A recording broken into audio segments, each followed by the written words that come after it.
KO is going for an Aghanims with a melee carry. It's so weird. Why did they pick this Void, man?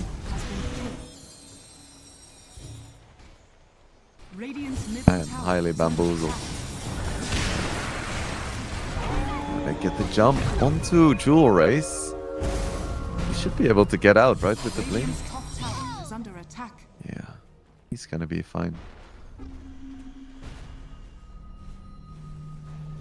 Didn't have Ben hitting the entire time.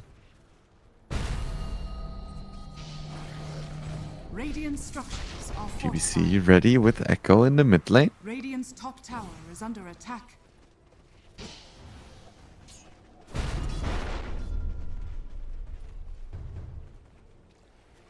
Dire's bottom BKB soon onto him as well. I mean, BKB doesn't do that much against Aviles. You kind of have to get it. Feels bad not to against a Puck and a Centaur in the early game, but at some point it just doesn't really matter anymore. I'm not sure if I would have gone for it. Might as well just buy a heart and just tank through everything, right?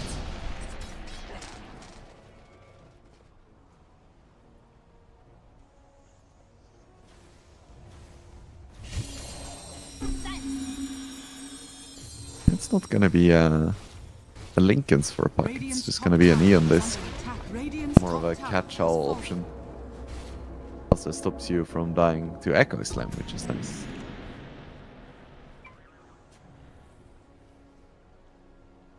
And honestly, I think Aviles is doing an admirable job staying in the game. This time it's gonna be Navi Jr. attempting Roche. I think they should just pop God Strength, take it quickly. Would have almost had it at this point.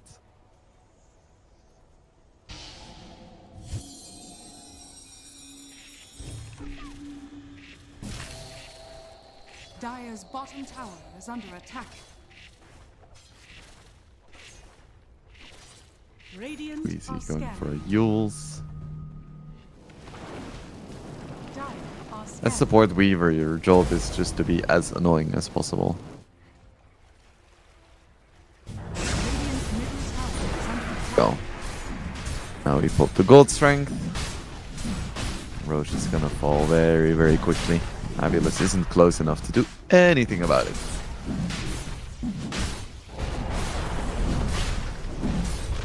Dire's bottom tower is under attack. Roshan has fallen to the Dire. Aegis for Sven. Of course, pretty shit Aegis hero, but still nice to have the insurance on your carry.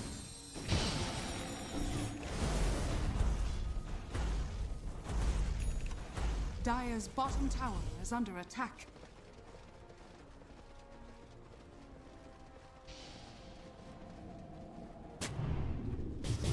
Ooh, Radiant's it's a bit top sloppy. tower is under attack. Could be a nice initiation though.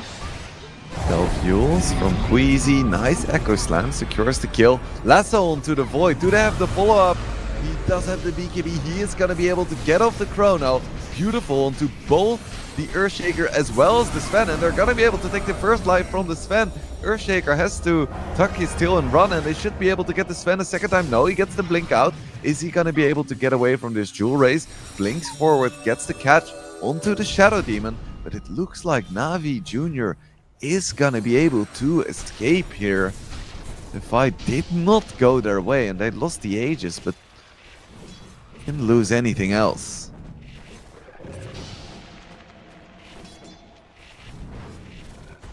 Still, if they don't manage to take down the Void, he can still kill the Sven.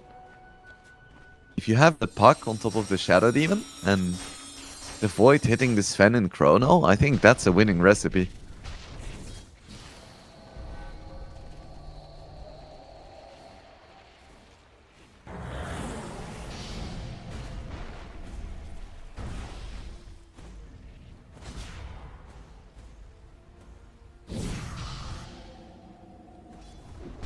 Lord going for a Skadi. Wants to survive that initial Radiant's bottom jump. tower is under attack.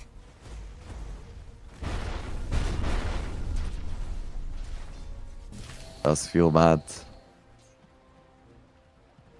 Radiant structures are fortified. Radiant's bottom tower is under attack. Dire's top tower is under attack. Is he going for Aghanims next? And that's gonna be huge. Heals off, but yeah, he ain't escaping from this one. Ooh, nice time lapse. Same time Aztec for dies to the Tormentor. Dire's top tower is under attack. Easy does fall. So 2 heroes down for Avulus. Radiant's middle tower is Guess under that's a free tier 2, maybe even tier 3. Who knows? Radiant's middle tower has fallen. Radiant's middle tower is under attack.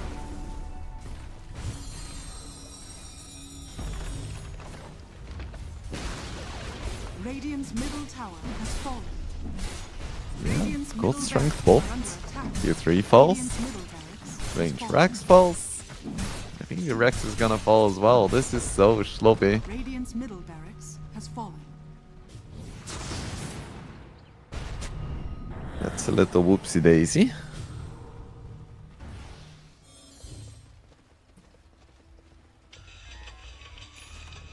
Yeah, Navi Jr. in a dominant position. Okay, let's go in for a smoke now. See what they can find. Are scanning.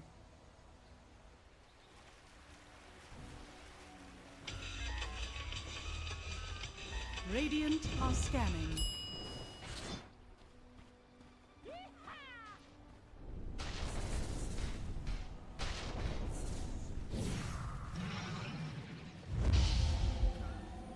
There's no real objective here, so smoke is gonna fill.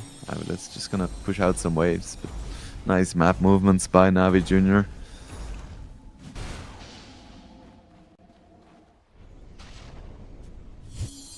Yondisk and Parasma are up on Jewel Race. I think he is by far the most important Avulus hero.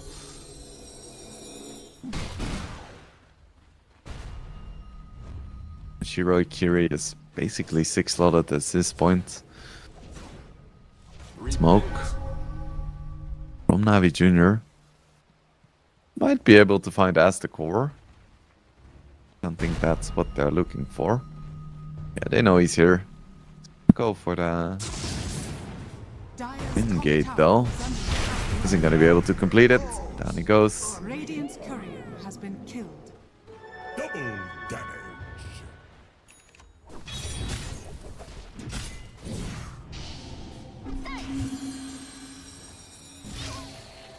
Dire's top tower is under attack.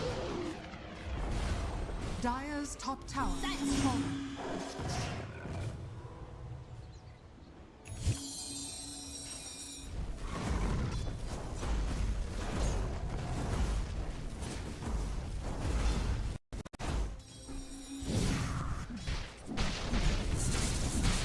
Darksword still doesn't have his Skadi.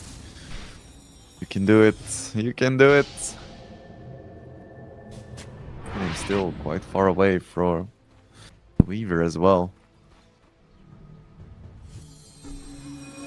Kinda sucks to be playing Weaver here.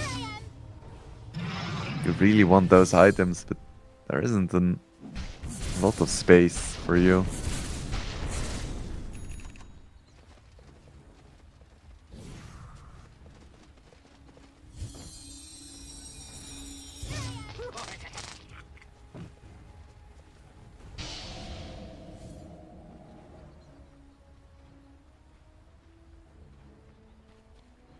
Like going for late drums.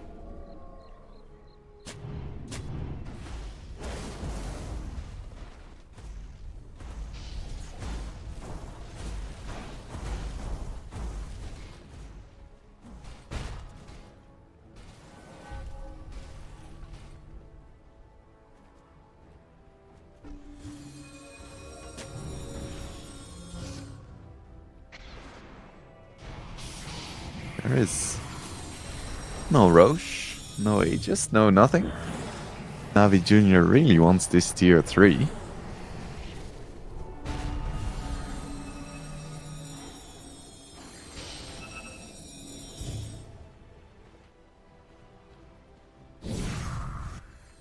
Almost Scotty time. Come on, Dark Lord. Once he has Scotty Butterfly, I think he's actually in a pretty decent spot. Oh, Dark Lord. Oh, Dark Lord. Oops, the Chrono. I have my doubts. Nice BKB by Dark Lord. That was very well anticipated. Trading the Chrono for the Gold Strength and the BKB, I think is definitely worth it. Oh, not anymore. Never mind. Never mind. He's dead. It's a disaster. Avilis is so cooked. Yep, they're cooked. Goodbye. Now they're gonna lose all their remaining racks because their carry is dead. Bottom tower is under attack.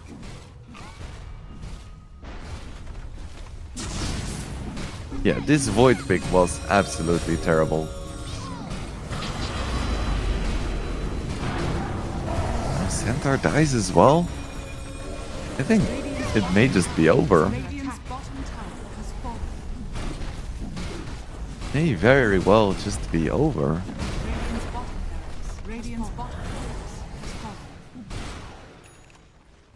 Radiant's top tower is under attack.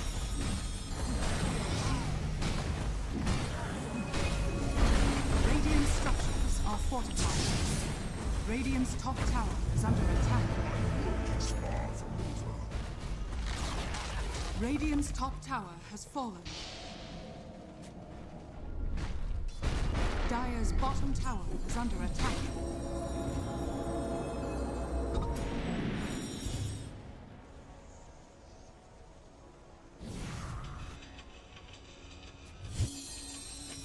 Still, Navi is gonna just wait for Roche and it is gonna spawn now. Didn't quite see it. Dark Lord has the Skadi but still dies in a single stun. Yeah, goodbye. Nice Skadi you have, sir. Good luck with that one. To be fair, I think there are very few heroes that survive such onslaught, but I do think that Void is especially vulnerable. Tower is under attack. And also, Radiant's top barracks Void are under allows you to be in this situation. I think if you pick a carry that has a lot more tempo, and you just win the lanes harder and you just run at them, you don't get to a situation where having better initiation decides the game. Radiant's middle tower is under attack. So yeah, this will be a valuable lesson for Avilis, I hope. Radiant's middle tower has fallen. Stun this Sven. But he still has his BKB, like he's so fine.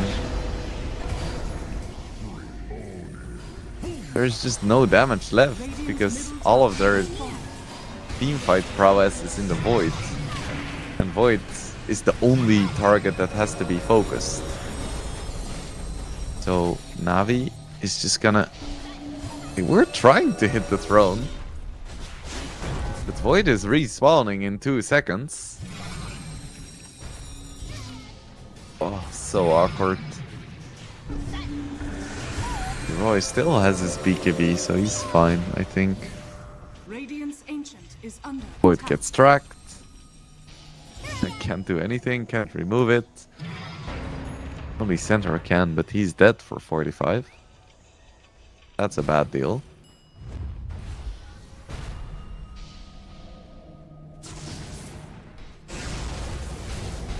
Gold strength bot. Oh, goodbye. Of this fucking Void. It's disastrous. Honestly, man, offlane Void would have been so fine. But they picked Centaur with a melee carry, and then picked Void into Sven, Batrider, Taker, Bounty. It's pretty crazy to me. So, I don't think there is a lot to say that hasn't been said already during this game. So get yourself a nice sip of water and we will be back in 10 minutes for the conclusion of this series, game number 3.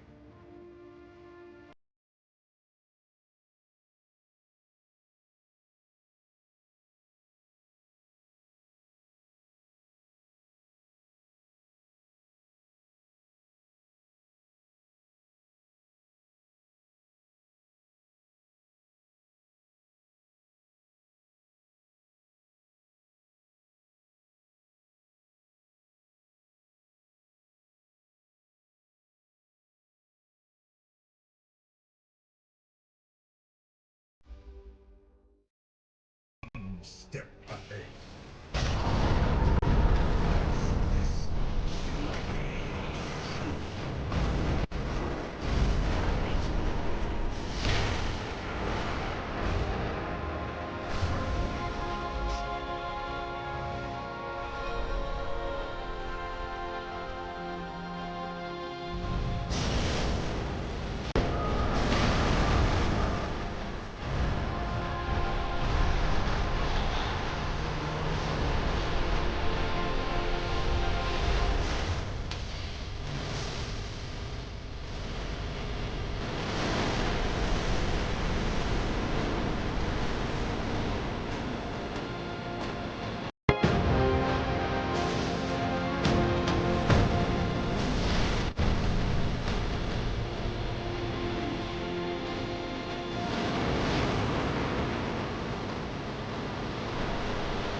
Welcome back, my beautiful friends. We are in the draft of game number 3 between Avulus and Navi Jr. And we have arrived at the most exciting time of the entire game, which is the first set of bans.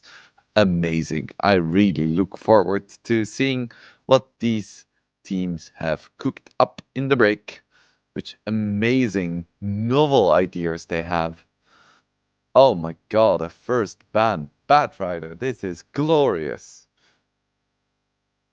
In all seriousness, uh, first phase of bans is always a little bit formulaic. It's quite rare to see something truly exciting. And I think with bans in general, they tend to be a little bit less exciting because it's the heroes that you do not see. And in Dota matches, you tend to not see most of the heroes, so it doesn't really feel that special if something is banned. Alas, it is going to be Batrider and Mars. Banned out first by Fabulous, and Navi is gonna respond with Shadowfiend and Viper. No huge surprises there. I'm curious if Avulus is gonna still ban out the Tinker last. I think that is what they want to do. Because now it shows that if they get outdrafted, they do get wrecked by Navi. There isn't that much of a skill differential that they can pick whatever they want and still win. They have to take this game seriously, which is good for us, the viewers.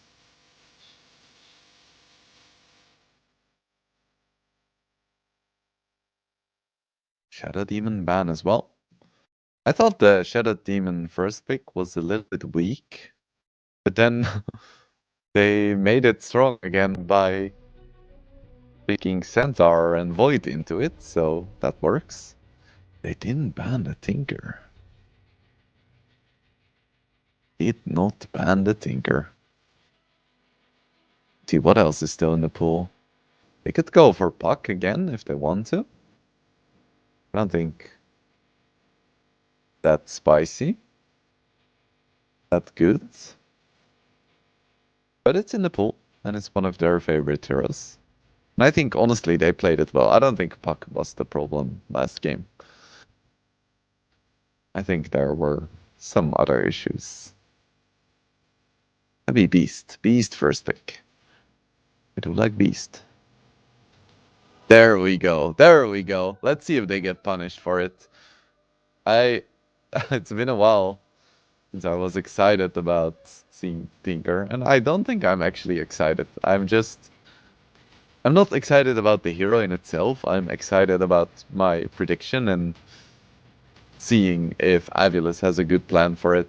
Because it often happens in draft where a hero is banned in like the first 2 games. But then, of course, you get new insights throughout the series. And then suddenly you kind of forget about the hero you banned. And it was probably for a good reason that you banned it. But then it's like, maybe we don't need to ban it. And then you get punished so hard in the 3rd game. So we'll see. Avilas is gonna ban a Jakiro as well.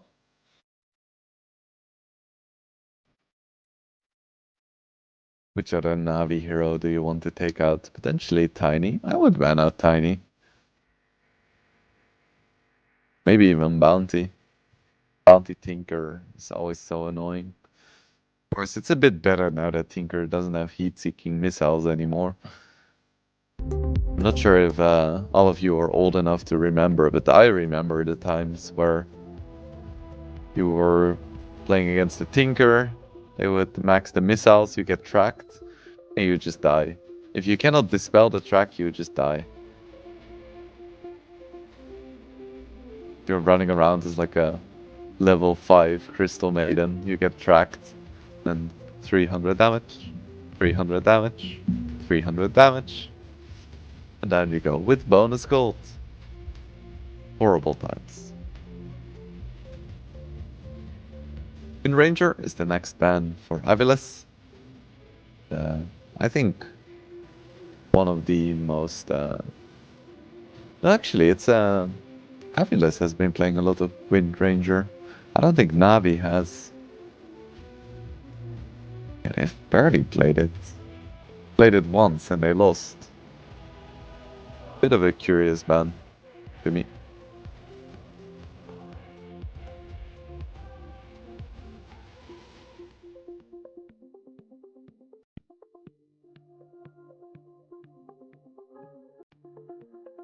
And a Willow. Great oversight.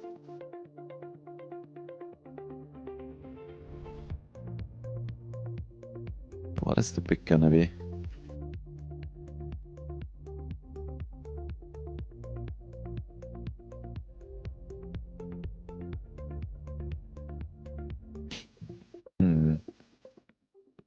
Tiny is an option, Dazzle is an option, Marcy is an option. It's gonna be Dazzle. I think Dazzle is very strong against Beast. So if you get off your projection and you get roared, you can still Grave, which is huge.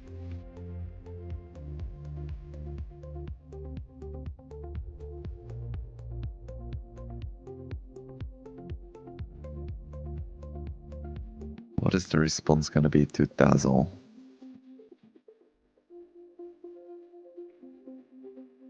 Bootwink, that's a start. Pretty decent for catching the Tinker. Decent in general.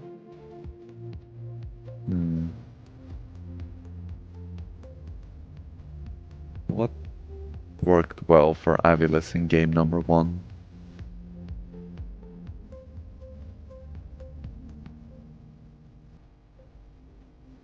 Let's see.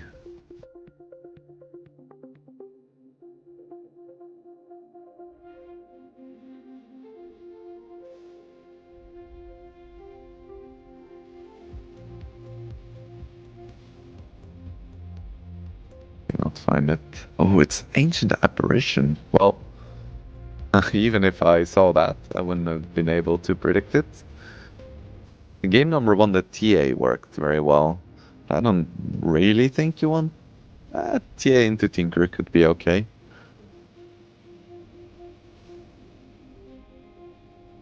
Not great against Dazzle. But not terrible either. I think TA is not a hero where you really need to be looking at specific hero matchups. You need to think more about the macro skill. It's like, does the hero fit the tempo? And they do go for Bounty Hunter together with Tinker. Even without the missiles, it still provides a lot of vision. And it's very good against these squishy heroes like Ancient Apparition and Hoodwink. This is a very Navi draft. Aviles gave them everything. Underlord as well. Ooh.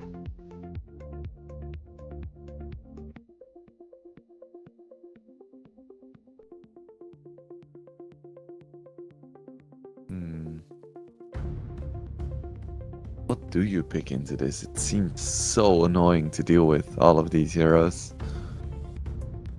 Maybe something like... Oh, Ursa would just get kited. I think you need like a strong brawler and then a ranged carry. That's what I would go for. I go for Lifestealer? Into Bounty Hunter?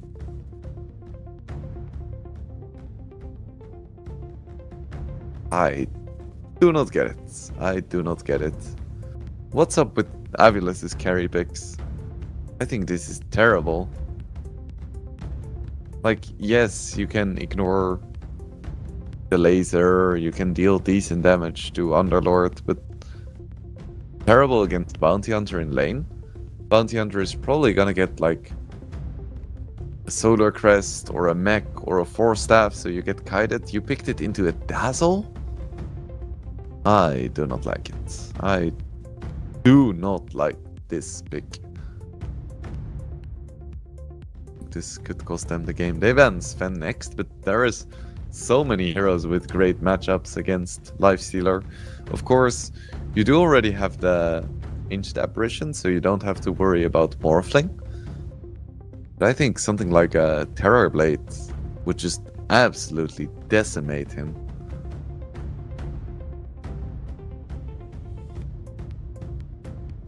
Tide Hunter is the next ban. Makes a lot of sense. You can tell that Aviles really wants to have like an explosive fight. Just jump in, preferably kill the Tinker or the Dazzle, and then go from there. But they want a big initiation. Aviles wants a big carry.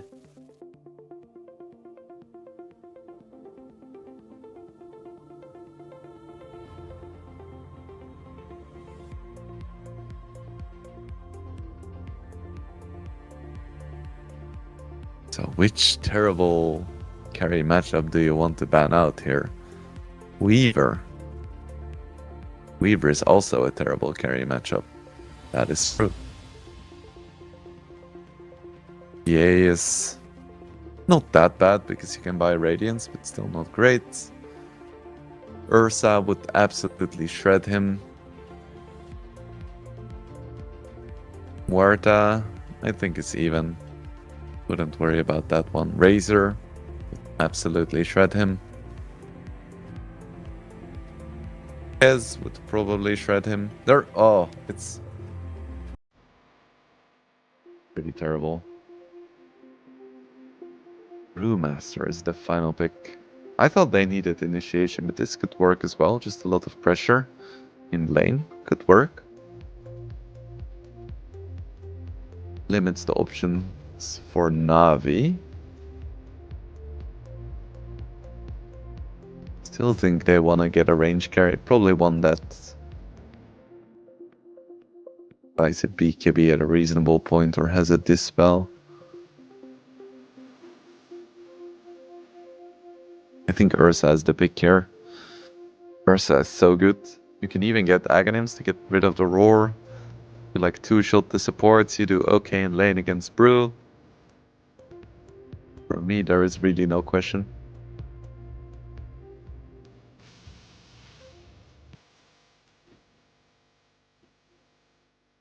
But what about Navi? What could they think?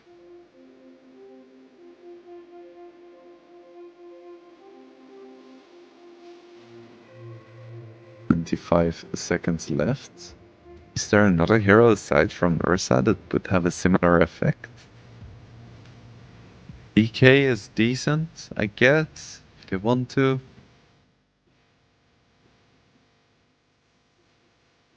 Have to be Ursa, right? They play it a lot as well. You should know. They go for DK.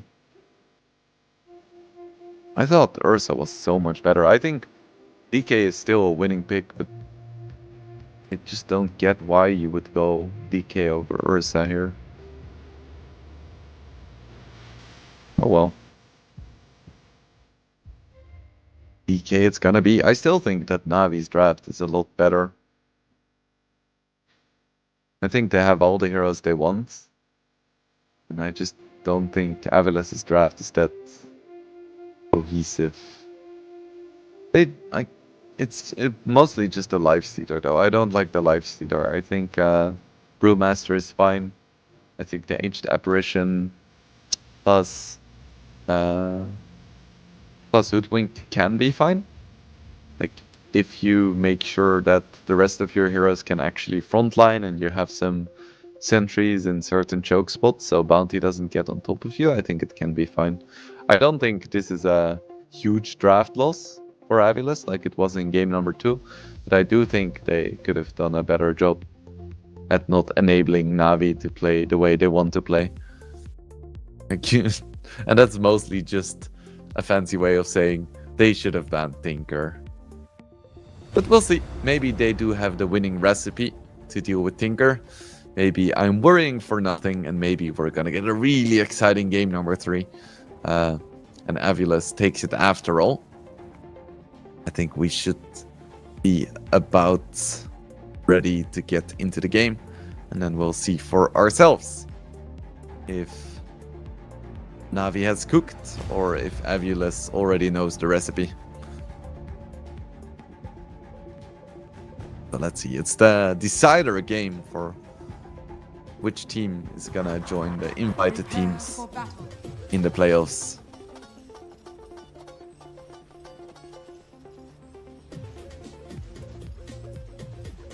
Team Navi against, or Navi Junior against Avilus. Beastmaster is of course a very strong mid hero as well. I think he's historically one of the strongest heroes of all time, in my opinion. Doesn't even matter where you put him specifically, he's just gonna do well. Gonna be a presence, he's gonna have solo kill potential, strong in lane. What a hero. And it's gonna be the Radiance style of Lifestealer. Yes, I still don't get it, but we'll see. 30 seconds to battle. Maybe I'll swallow my words after this game. Who knows? Who knows?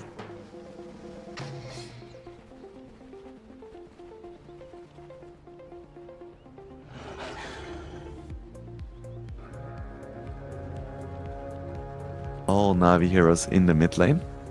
But for now, DK. Could see some The combat battle here. begins. When you have a Dazzle, you shouldn't shy away from the level 1 skirmishes. Looks like it's just gonna be a 2-for-2 trade.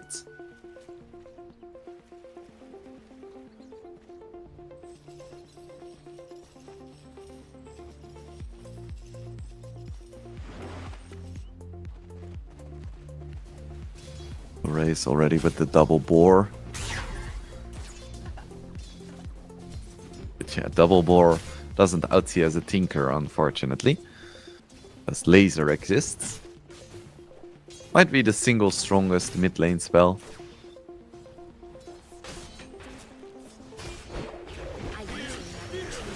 Ooh.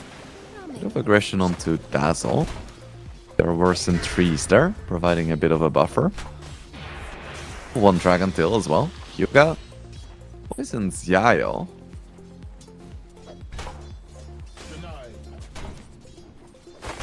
Kind of feels bad when you start a trade as a Dazzle and it only lasts like one hit. He doesn't have that much regen. I think is pretty catastrophic. Oh no, Dazzle's dead. Hyuga, no! What were you doing there? Oh no! This should be a winning lane, but they really messed it up. Didn't have enough regen on the Dazzle and just some weird positioning, and now suddenly you turn a lane that should be winning into a lane where you gave up first blood. Oh, that is rough. Just those first 2 minutes of the game. Already deciding so much.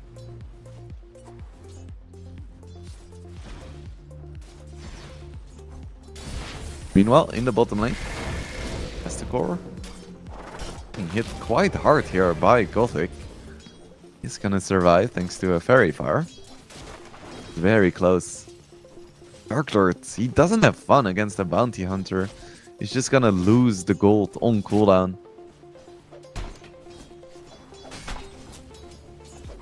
This Bounty doesn't have high max HP. And he does have high armor, so he really doesn't care that much about Feast.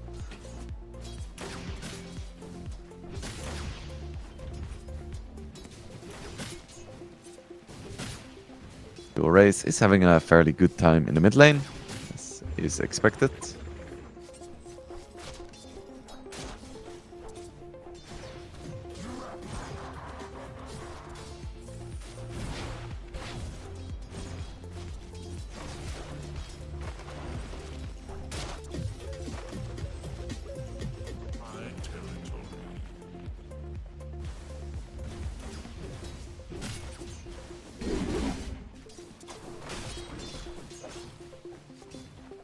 Shiroi Kiri also isn't having that great of a time in terms of CS. It's not bad, but I think he would have liked a little bit more, considering the fact that he has a Dazzle.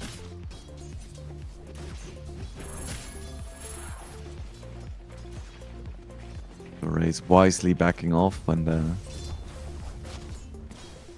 MOM hits. You don't want to lose your boars. That's basically all of your lane presence. I'm not sure if it's still guaranteed to proc cold feet with open wounds. It used to be back in the day before people had like boots and stuff. Actually a pretty decent combination.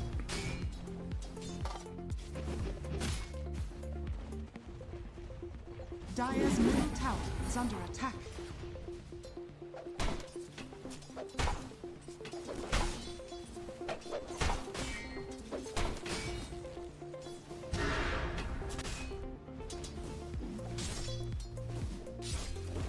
I don't know what Underlord is gonna build this game.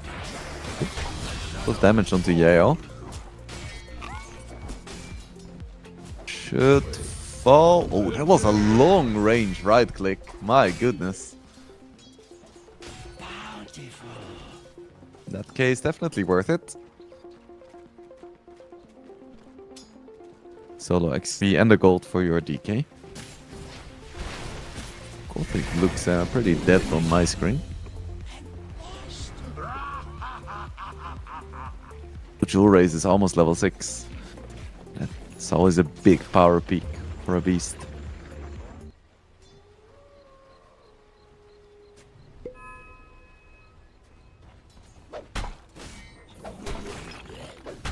Dire's courier has been killed. It's Aztecor sniping careers. Opposed to Gothic.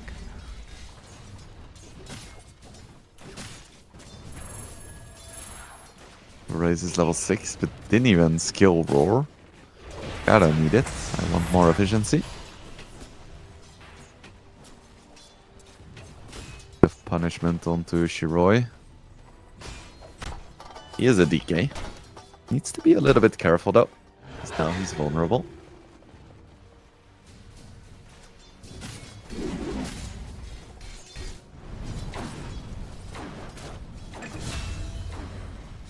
They actually kill him. With a rotation from Beastmaster. Didn't see that coming. Ooh, Queasy. Gonna fall to Gothic. But that's a nice haste rune, sir. Gonna be a double? Yes, it's gonna be a double. Gets it. Is it gonna be a triple? I doubt it.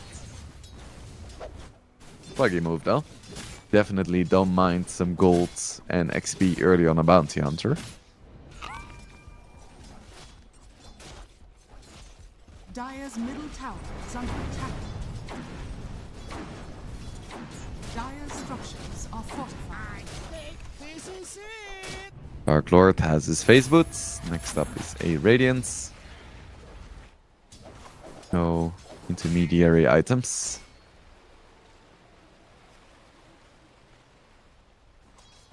Dire are scanning. Yeah, we're going for the classic no boots, bro. Just need a vessel. Your Brewlings don't share your movement speed anyway.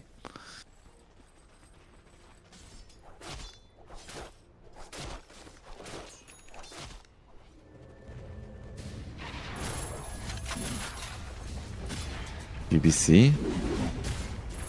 Trying to defend this tower. Has his blink.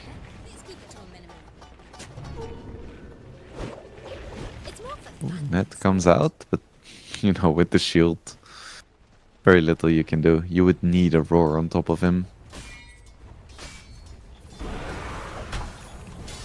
We're gonna attempt to take down Yael. They should be able to. They don't have... Ooh, nice net though. Is that gonna be enough? He doesn't have boots.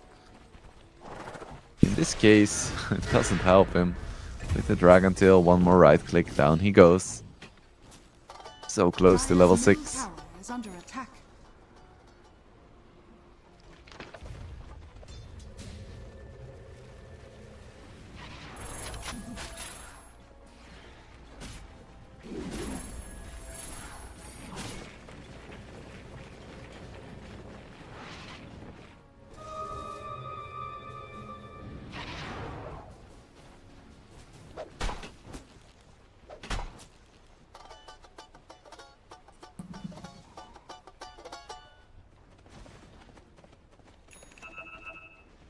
Joe Race is gonna go for the Aghanims build. The most common item build on mid Beastmasters.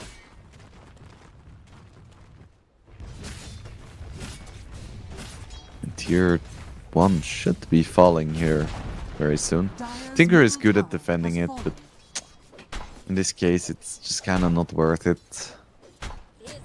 You can't stop it anyway, you can only delay it. You don't want to lose out on too much farm. So just park a support there and farm jungle. That's how Na'Vi tends to play it. Dire's top tower You cannot is under stop a attack. beast at this stage of the game. But you can try to keep pace. And that is what Na'Vi is doing.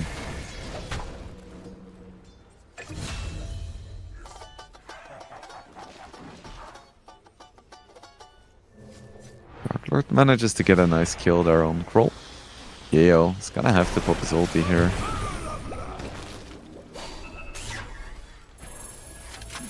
Does he? Yeah, I still think he has to.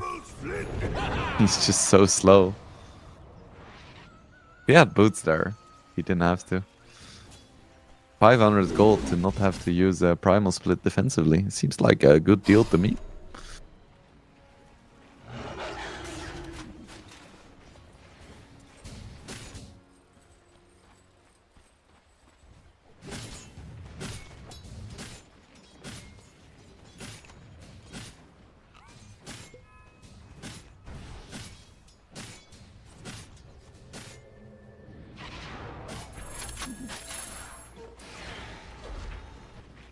Small lead now for Avulus, not entirely unexpected. I think for me the only unexpected thing is seeing Dark Lord do so well in lane.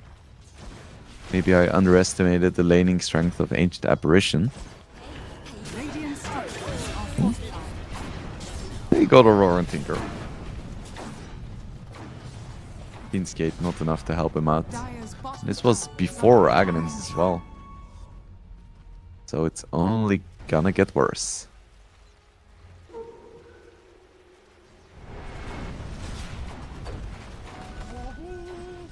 Of tracks here on these Avulus heroes, but not a lot to do with those tracks. Dire's bottom tower has fallen.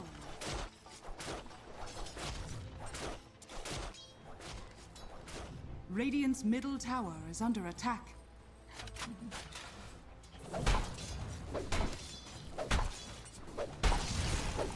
It looks like it's gonna be a Midas next for Yayo.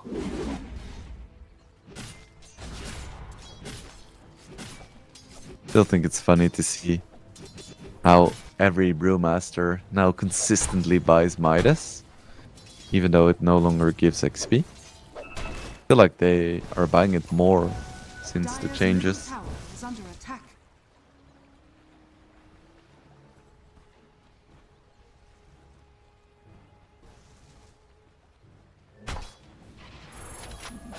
Gothic working towards a vessel.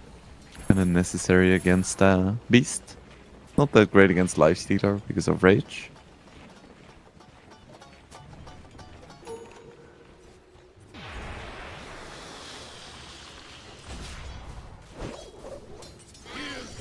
Net is gonna miss. Innerbrew also gonna miss, but there is a Lifestealer in a creep. Dire's top tower is under I don't attack. think he has the Radiance yet, does he? So it's just aura farming, as the kids would say.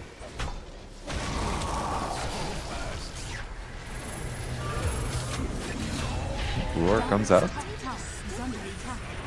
We're gonna be able to kill this DK, I think. There we have the split. Navi's gonna have to get out of here. I'm not sure if they can. These vanguards.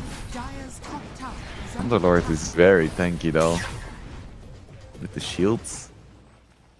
It was a good trade for Avulus, but it wasn't that bad for Na'Vi. They don't lose the Dire's tier 1 top just tower yet. is under attack. I think they are gonna now. Dire's top tower is fallen. Pretty damn good for Avulus.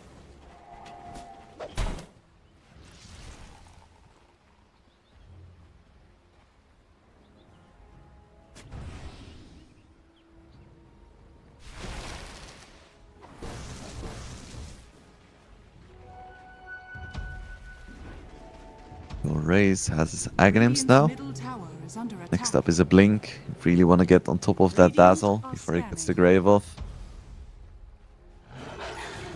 Nice for catching the Tinker as well.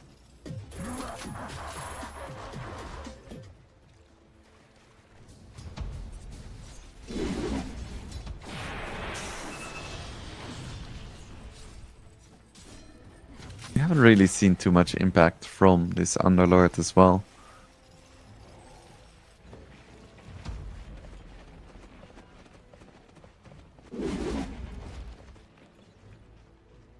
But we'll see.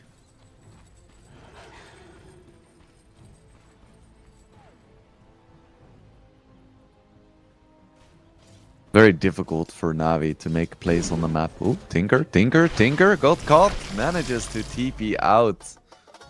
Ooh, that was so close.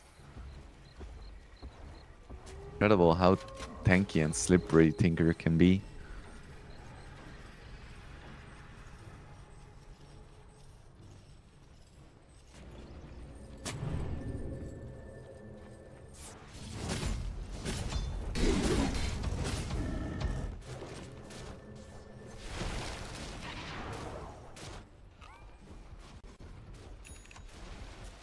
Dire are scanning.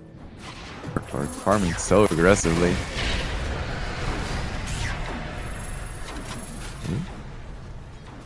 Okay. Taking a lot of damage, but it's gonna be fine again. Na'Vi has very few ways of keeping people in place.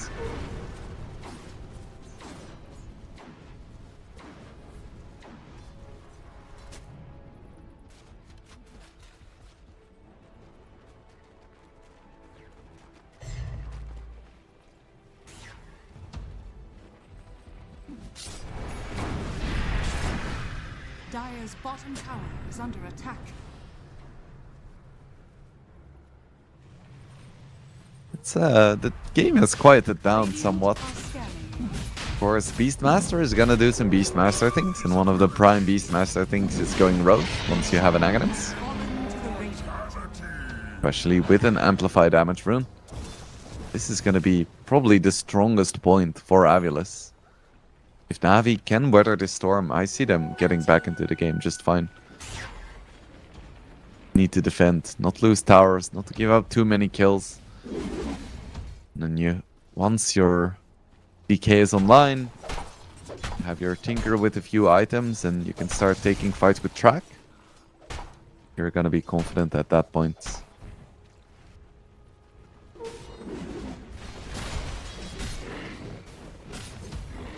Dire are scanning. They find the DK, oh my god, he's so dead. See, this is why I'm not really sure about DK. Like, you buy an armlet hero with lots of regen against an ancient aberration? Why? Instead of that, you can also pick a hero that just has innate debuff resistance. Ooh, Underlords. See the right target. He's gonna fall very slowly. He's gonna fall nonetheless. Tinker TP's out. We do get the Aegis at least. Under attack. I think that's Under attack. a worthwhile trade if you're Avulus. What is the point of an Aegis if you don't use it?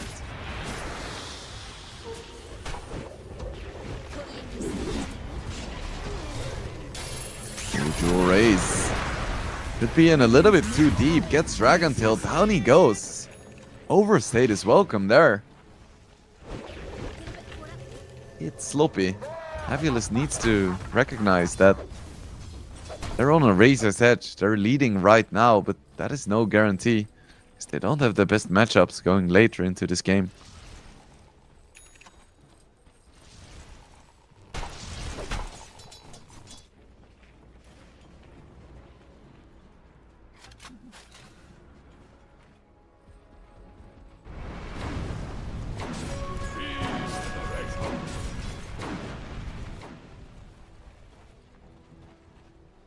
This Yeo is happily Midasing.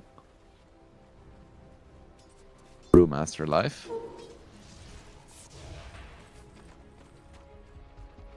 Oh, you guys, so poor. This reminds me of like the old school supports, where it's like 20 minutes and you have boots.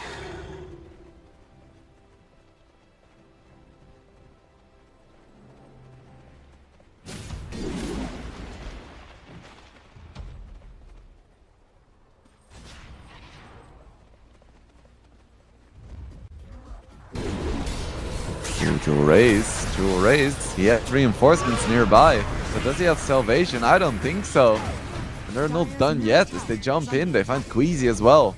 Dark Lord considered for a moment going in. That's a bad idea at this point. 2 heroes already down for Avilis. And Navi can just take this deal. Oh, Dark Lord actually runs in. And a solid amount of damage on the Kroll. There is no grave, I believe. But it is going to be a kill. 3v5. Well done by Avilis. Shiro Ikiri also took a lot of damage there from just the Vessel and the AA ulti. Man needs a BKB.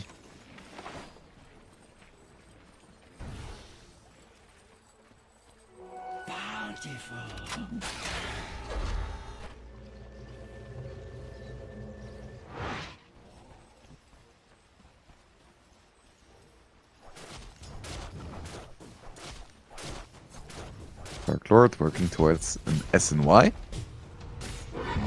Ooh, Gothic. Ooh, so lucky he didn't have Roar. And also so lucky he didn't get immediately rooted by the Hawk. Lions is gonna attempt this. Tormentor should be able to take it.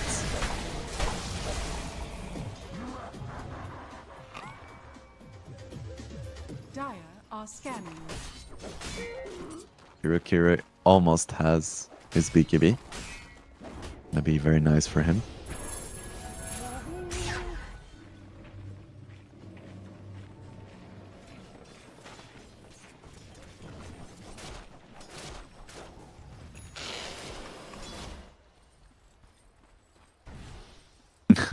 Poor Yuga. Every time we pan to him, I'm like, poor guy. You have no farming tools and you have no farm. Just trying to get a 4-staff at some point.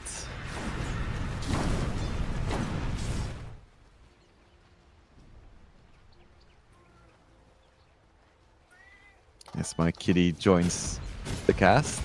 What do you think? Who's gonna win, sir? You sure about that? That's a crazy prediction. Oh my god. He's doubling down.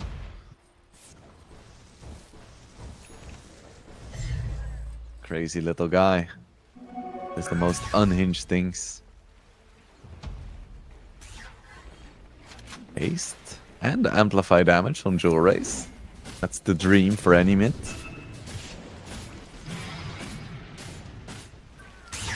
Finally we have a BKB on DK.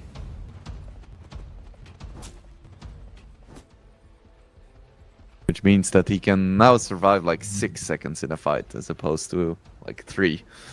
Which is nice. Man, if only they had a hero that didn't need to worry as much about that. It would have been crazy. Alright. Infest onto Beastmaster. Who can they find?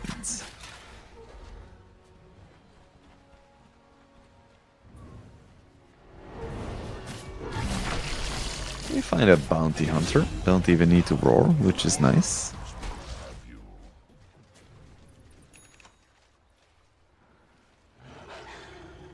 Dire's middle tower is under attack.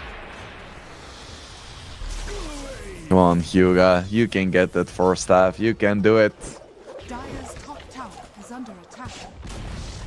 Dire's top tower has fallen. Let's take the tier 2 top.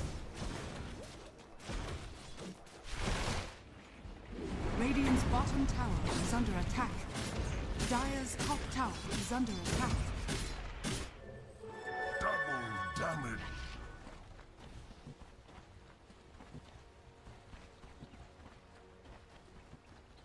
Yayo has the Aghanims, now working towards a blink. I wouldn't mind seeing a BKB on him at some point. Then he can like commit for 9 seconds and then pop ulti. Wouldn't mind that. Dire's middle tower is under attack.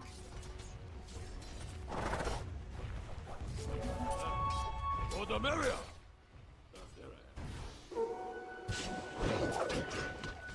Roche could start respawning soon. I think it's probably more important for Avulus. Lifestealer is a pretty decent Aegis carrier, while DK and Tinker, they don't really care that much.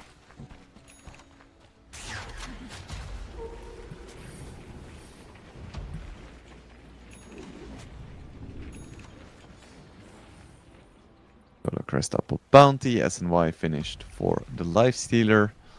Tinker almost has BKB, which is gonna be quite nice.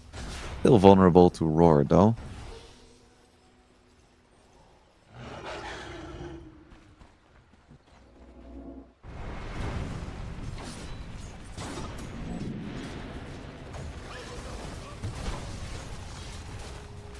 Gonna be a free tier 2.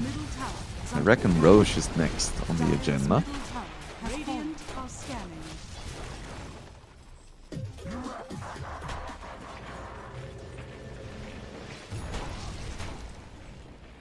That's a BKB secured for Tinker. Be a lot less vulnerable now. Things like Beastmaster and Hoodwink stuns.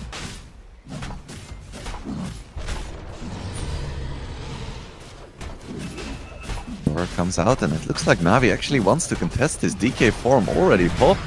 They jump in and they find the Ancient Apparition. That is a huge pickoff. They get the Hex onto the Lifestealer as well. Now we're gonna see a big man fight between Lifestealer and Dragonite. But this is the reason why they picked the DK. He's gonna come out on top, but Gothic gets caught on the side by the Roar. It's a 1-for-1 so far. Buyback by the Ancient Apparition.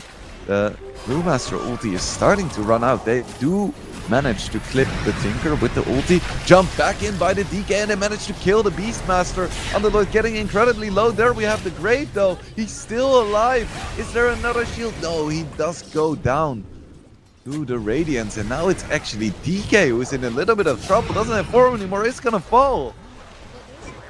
It's 3 heroes falling for Navi. What looked so good at the start turns into a lost fight once again. DK form runs out and they run out of tools.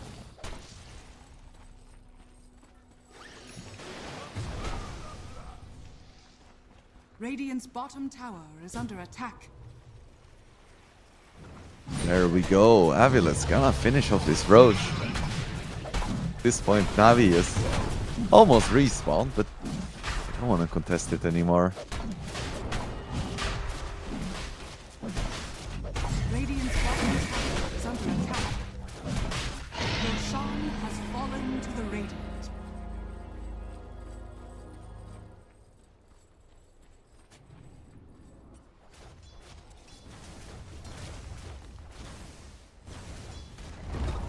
Radiant's bottom tower Starting to pay has off fallen. this Avulus draft. I would have expected at this point Navi to look a lot stronger. But it helps that all 3 cores on Avulus are relevant.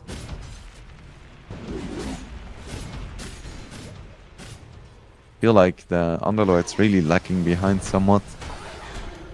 If he had these items plus a Lotus Orb, man, it would look so strong.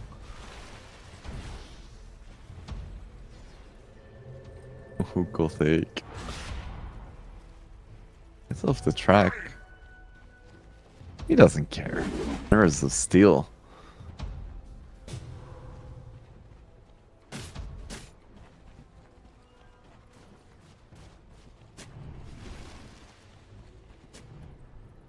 Dire's bottom tower is under attack.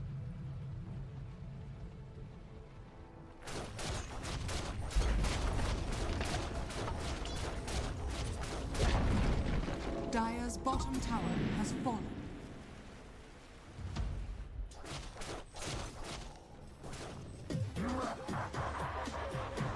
Dire's bottom tower is under attack. Radiant's top tower is under attack. Radiant are scanning.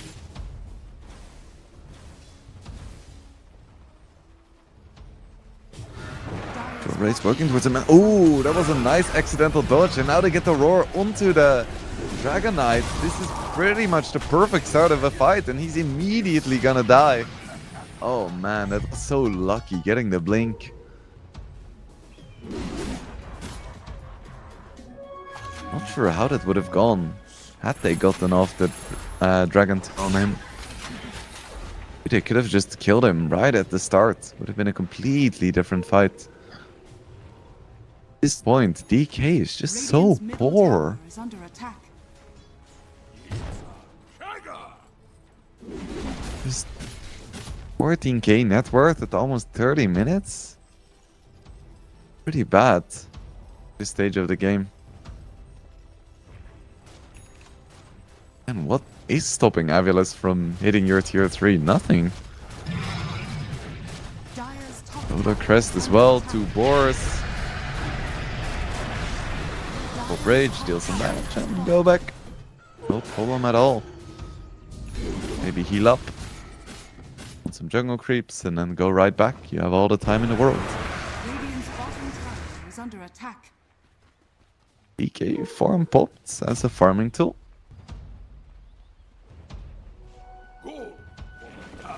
Maybe he took my comment personally. He was like, ah shit, Wing is right. My farm is pretty bad. Get back to it.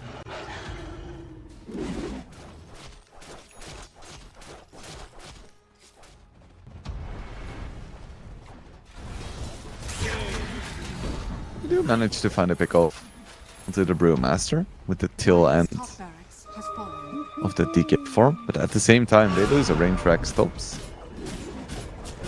Or coming out onto the DK chain stun. Gonna be another kill on him. Nice grave though. Gonna give him a few more seconds, but he's still gonna fall.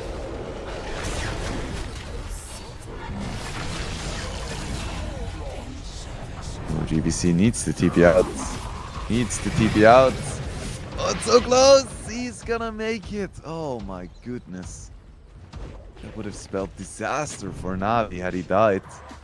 He didn't have buyback. I think that may have been mega creeps. Alas, he survives.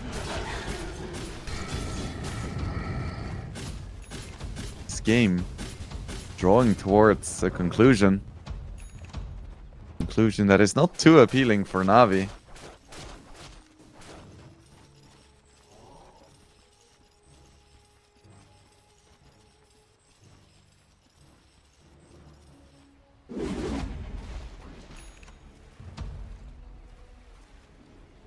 Race almost has a nullifier as well, but it feels like Navi is just the Tinker show. All the other heroes are irrelevant. If Tinker can do his thing, then Navi can win fights.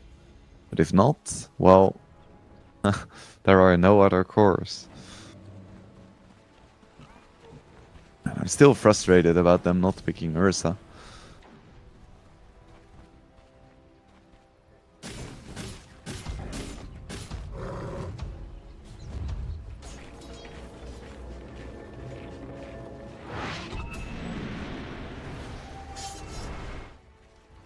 Radiant's middle tower is under attack.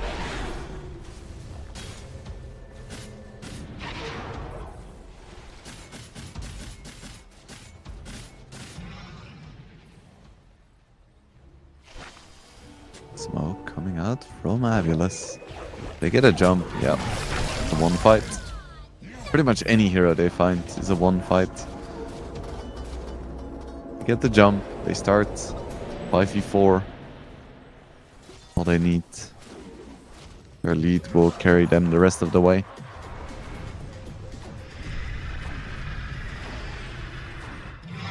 It's exactly as I predicted as well. This is a nice 1v1 fight that gets interrupted by a stupid Tinker. Because these Ancient Apparition and Hoodwink hero... Oh, hello, Lifestealer. Can he heal back? The answer is yes. Oh, he gets blocked by his own teammate. Oh, poor DK does manage to TP out. They all make it out. How did they all make it out? There is a Brewmaster. Yeah, it's as I predicted. These Hoodwink and Ancient Apparition heroes are doing really well because they have 3 frontliners. You can make sure that no one gets on top of them.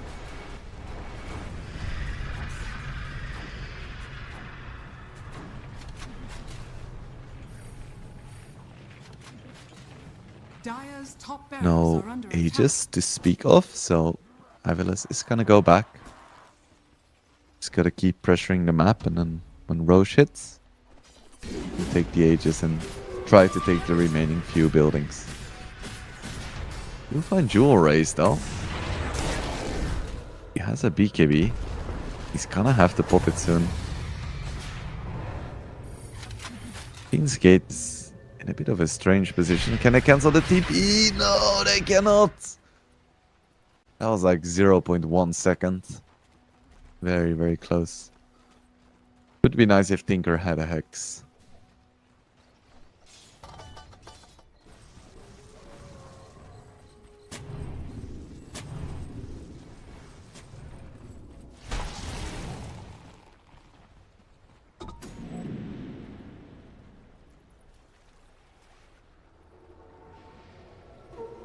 $16K gold lead is not the end of the world at this stage of the game, but it's still significant.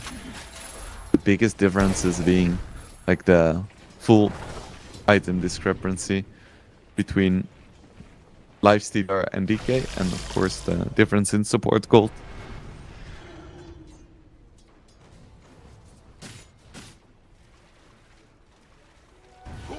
You're right, Kiri going for a Silver Edge. Really wants that break. And some initiation as well. Wouldn't hurt. Does always feel bad when you already have an Invis hero in your team. They're already buying sentries, man. You're not damaging their economy.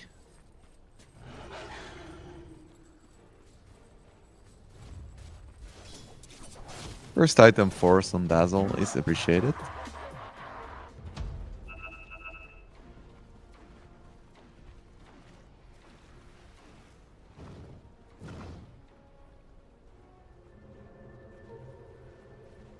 Radiant's bottom tower is under attack.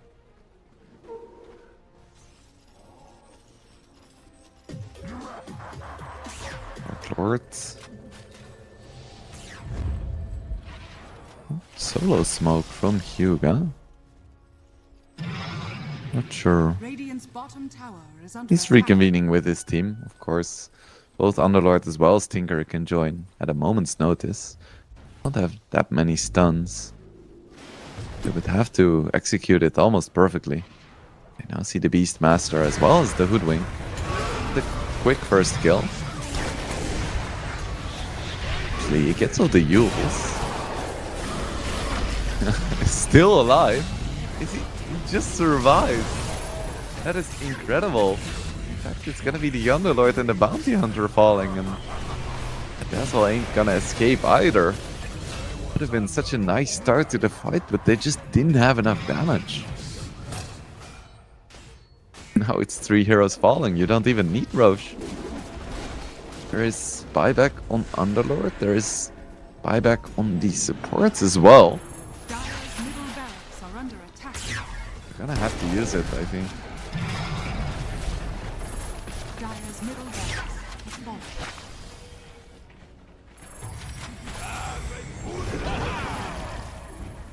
Even split used just for tower damage. Dire's middle barracks Kiri. has fallen. Dire's And into bottom Jewel Race. Could be a nice initiation. has fallen. A lot of damage onto the Beastmaster. They just don't quite have the damage. And Shiroi Kiri falling once again, and he does not have a buyback. Silas doesn't know that though, and they're just gonna go for Roche to be safe. Always watch them walking. I'm not opposed to taking bounty.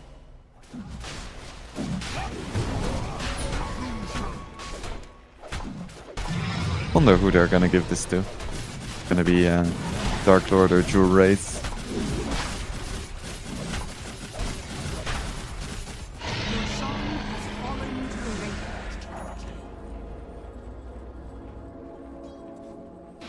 be the life stealer. He's gonna be the one hitting the buildings. Funnily enough, they got the tier 3 tower top first, and then it's the last Rex we're gonna take. Been exposed for so long.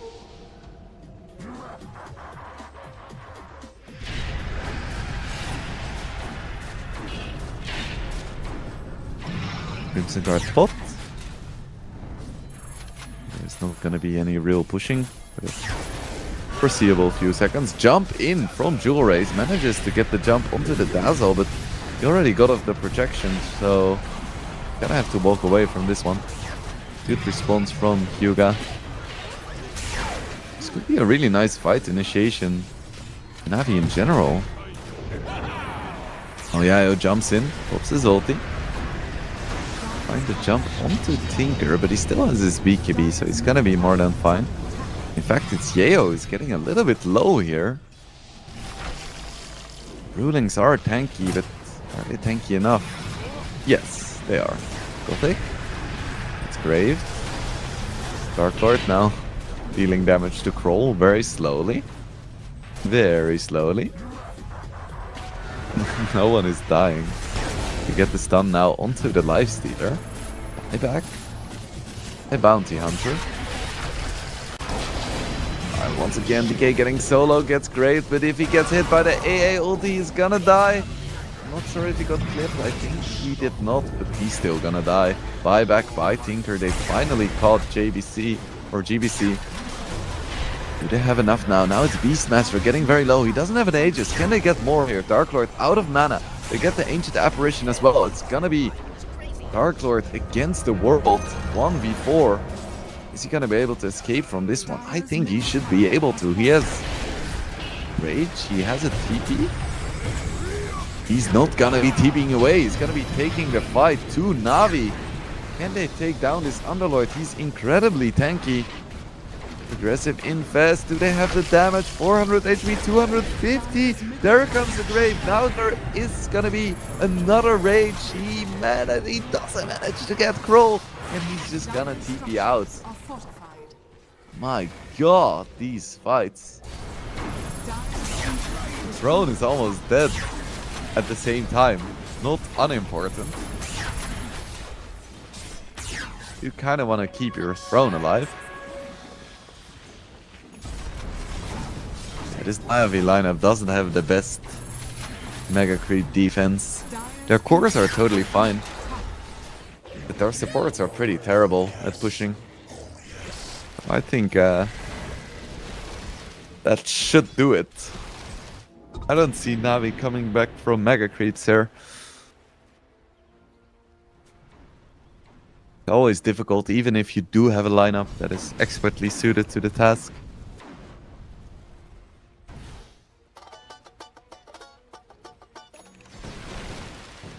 Don't tell me Aviles is gonna wait for Roche. Like, there's no fortification and the throne has like 1000 HP. Gonna say, just smoke, blink in, hit throne, GG. Even have a DD Lifestealer, come on. Let's not make this into a big deal. Oh, that's a quick hex. That's a quick hex. That's a way back into the game. Brewmaster doesn't have any buyback, but is Dark Lord. Yeah, Dark Lord is totally fine.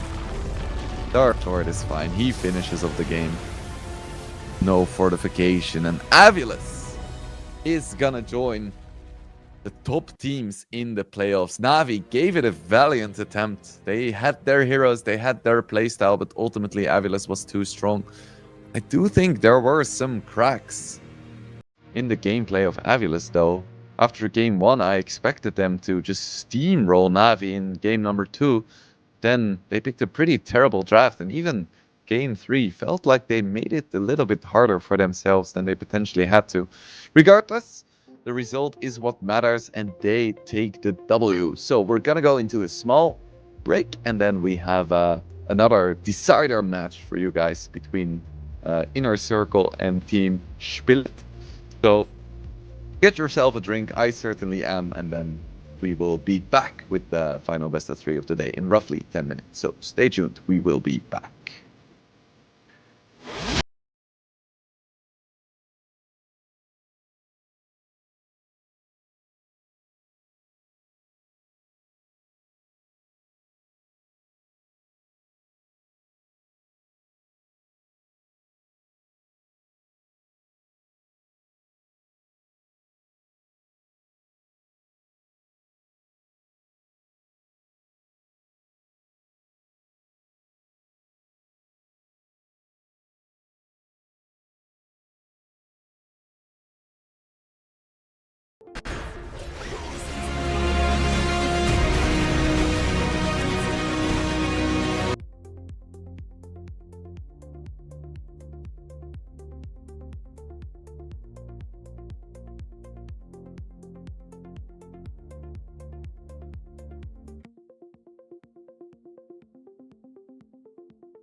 always so funny that you're watching a certain best of 3, and then you kind of get a feel for what the teams are going to pick or what they're gonna ignore, and then you go into the next best of 3 and everything is completely different. Everything you thought just made sense or was good in a certain situation doesn't quite add up anymore. That is exactly what has happened here. We see a Warlock first pick, even though it got completely ignored in the last series. We see a Razor first ban, even though in the last series it was picked once and it got wrecked. It's always fun to see. Some things stay the same though. Shadow Fiend still first banned pretty much every single game. Treant Protector banned every single game. And heroes like Largo and Treant are just valued highly. I think the Nyx ban is a little bit unusual on the surface. Because Nyx really isn't that strong at the moment, I would say. However, they do already have 2 really squishy intelligence supports. So if you look at it through that lens, it makes a little bit more sense. As I don't think it's very fun to play either Warlock or Hoodwink against the Nyx Assassin. That just doesn't sound like a good time to me. So how do they want to respond to this? Because if I see these heroes, yeah, I want a hero that gets in their faces. And Marcy is definitely one of the better heroes for that. Could be run in almost any position.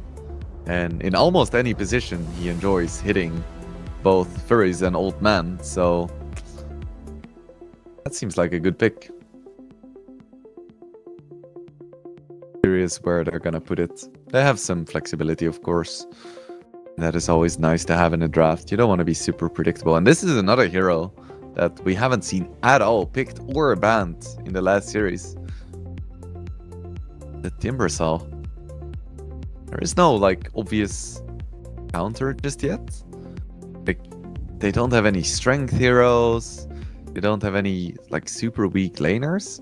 And in fact, Inner Circle already has Break on Hoodwink.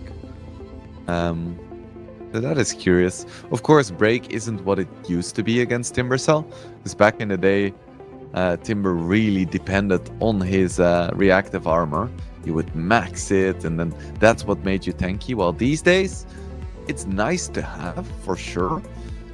But some Timbers don't even like skill it early anymore. He can be played in the mid lane, where it's a lot less relevant. And I think even if it might be stronger numerically these days, it just isn't even close to what it used to be in terms of impact. So Inner Circle respond with a Puck and a Gyrocopter. They were like, ooh, you pick a Timbersaw? Let me just pick some heroes that play into that really well. Like we'll pick a shit ton of mobility and magic damage. And an early BKB hero. So yeah, I like the Shadow Demon Marcy. I think the Timber, especially in retrospect, doesn't look as strong anymore. So I'm curious where Team Spirit or Shpilit is gonna lane Timber. I think he does fine in lane against Puck. That's totally fine. I don't think he does as well into like a Warlock Gyrocopter. I wouldn't want to lane there. I would much rather have Marcy in that lane. Up a Tiny as well. Considering their heroes, I think it is likely that Timber goes mid.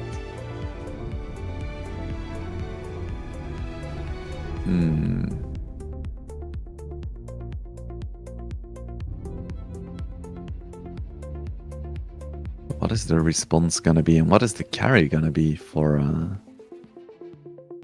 Team Shpilit?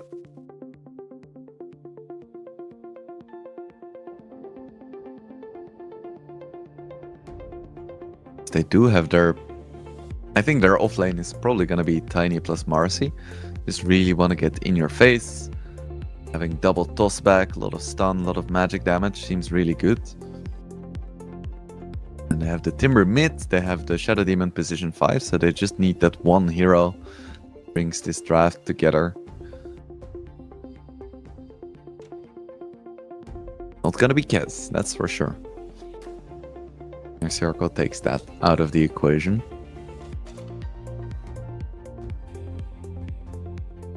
What has Team Shpilit been playing? Obviously, it's a pretty new team, so they haven't been playing too much. It seems like their carry flexibility is quite high so far. Could be anything. So this is the kind of game where I do think that a Lifestealer would be really strong. You don't care about puck, you lane really, or you match up really well into the gyrocopter. You don't care about the supports. They don't have that many like instant stuns. The one thing they have is the golem, which goes through rage, but that's such a long cooldown and quite a short stun as well. Lifestealer looks really nice. Go for Muerta, which I think is absolutely insane. Muerta is so good against physical damage heroes. That's like her big thing. She can manfight any pure physical damage carry just because of her ulti. And they pick her into only magic and mixed damage heroes. I really don't get it. Like, what did I miss? I think the Timbersaw was really weird, and now the Muerta is really weird as well.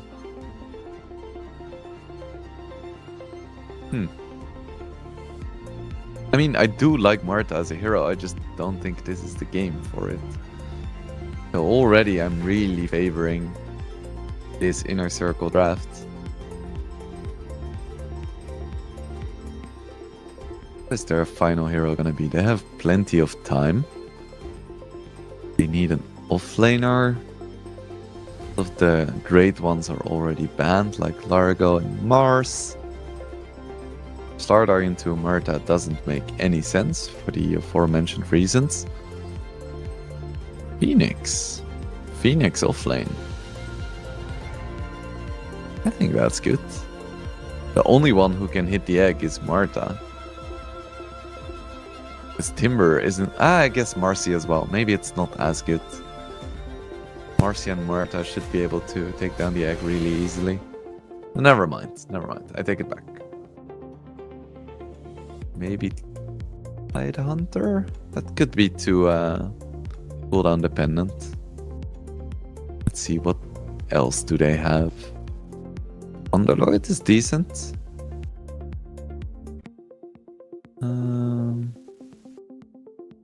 Kunkka is pretty good. I quite like Kunkka actually. I think they have enough damage and it's such a good way to catch the Timber. They go for Pango? Did we get a patch? Let me just briefly check. No patch. Pango is still trash. Why did they pick it? It's quite a weak... Ah, they have Lace.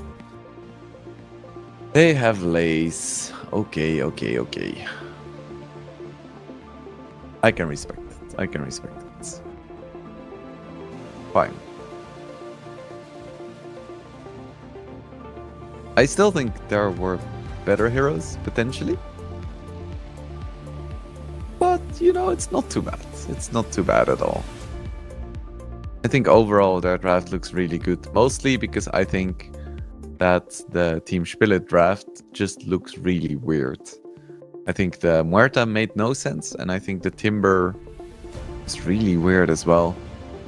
Like maybe I'm looking too much into the specific hero matchups. Maybe I need to look more at like the macro skill, looking at their timings and the way they want to play the game as a whole, as a team.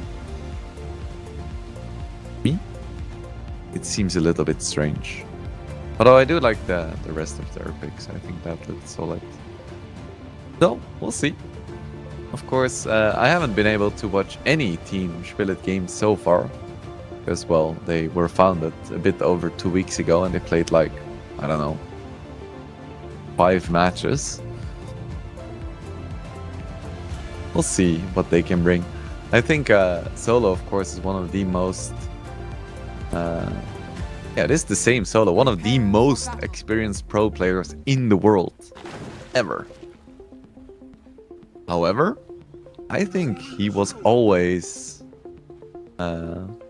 more of a strategist than a great player.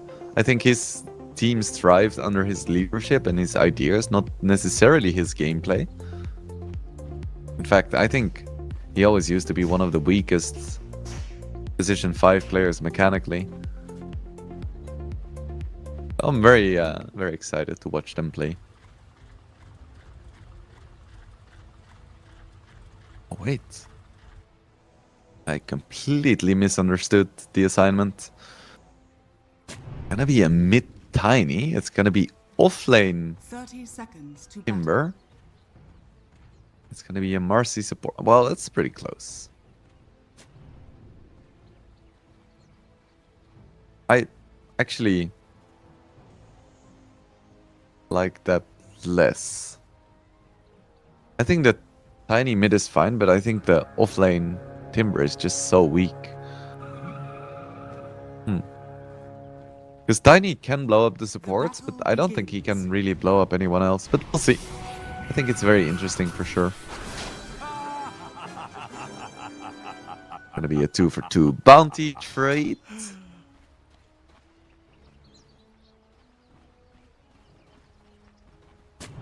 Which is not very surprising.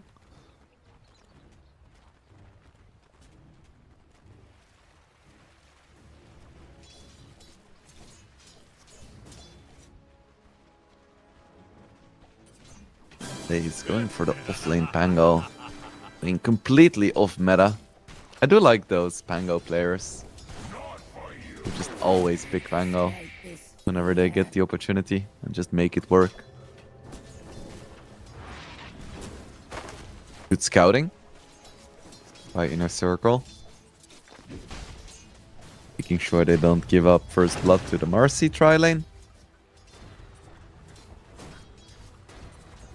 Or Timber. What? Like, why did they go for this? I feel like if you have Tiny Marcy, you can actually put on some pressure. Potentially get a kill on the Warlock if they overcommit. With Marcy Timber, there's like nothing you can do. You're just gonna get bullied. Well, I say there is nothing you can do. But there is always something you can do, which is being annoying as fuck and just pulling the creep waves. If they can make that work and get farm that is close to equivalent, I think they're gonna be quite happy with the tiny mid. If not, well, then it's gonna be a big I told you so moment.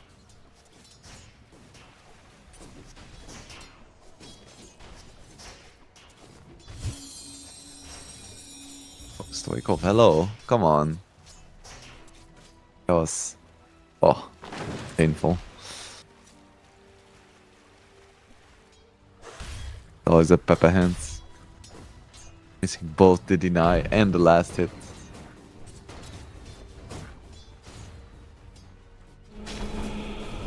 Gyro. Oh. Gonna be able to get the kill onto this Marta? Doesn't look like it. Ooh, Fernand doesn't have anything, goes down. Solo gets the first blood. Great presence of mind there from the Marta. Getting the dead shot onto Fernand. But of course, as anyone who has watched the CCT before and watched me cast Fernand, he does tend to feed a lot. But he also makes it work. It's like the old Envy 50-50, you know? Either Fernand just dies randomly and you're like, what is he even doing there on the map? Or it's some amazing play that wins his team the game. So we'll see which version of Fernand we get today. Stoical.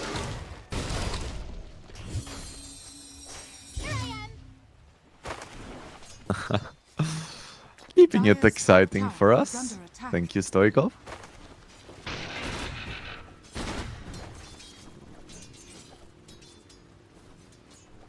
I love how Gyro just had complete free farm in this lane.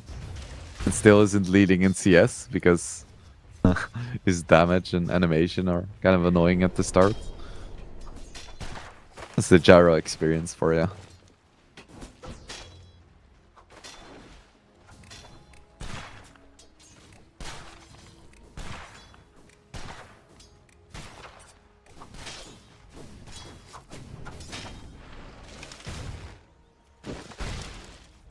Arachnia or Aincrad.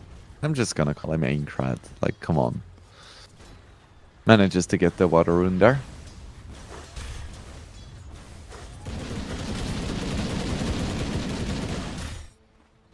At this point, Zereth should be fine. He has a bracer, point in reactive armor. At least he's not gonna get bullied out of lane. In fact, he's doing quite well, surprisingly so. Would have expected that with like the magic damage and the fatal bonds, would have been bullied out of lane, but the opposite is true. He's actually thriving.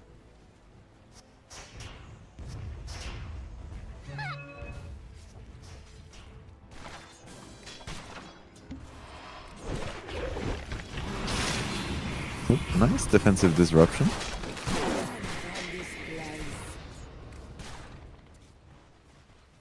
Falcons play this up.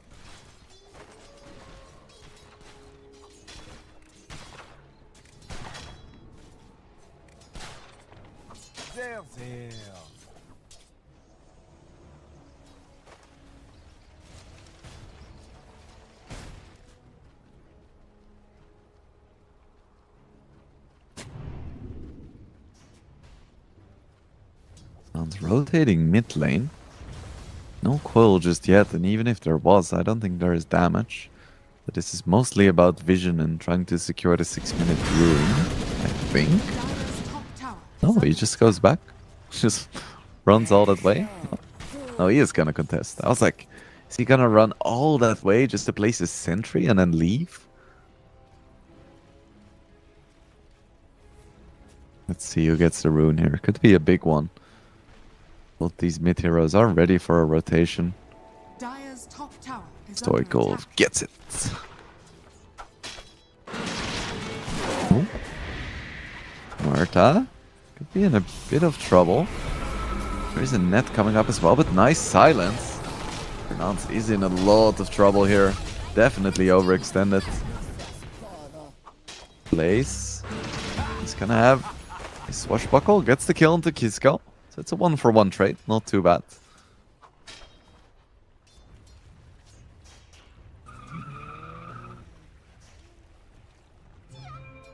Aincrad going for phase boot, so no quick blink. Poor Marta's really getting bullied. I say poor, she's fourth in net worth. It's not too bad. I feel like that there were heroes that would have done better in this lane.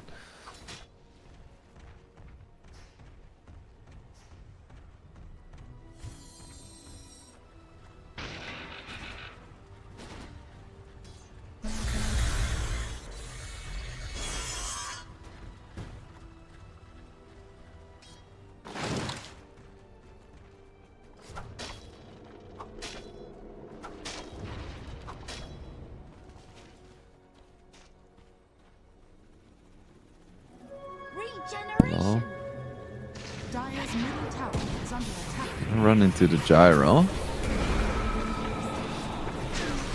Should be able to get this kill here. Dire's top tower Reinforcements have arrived, Solo getting a little bit low.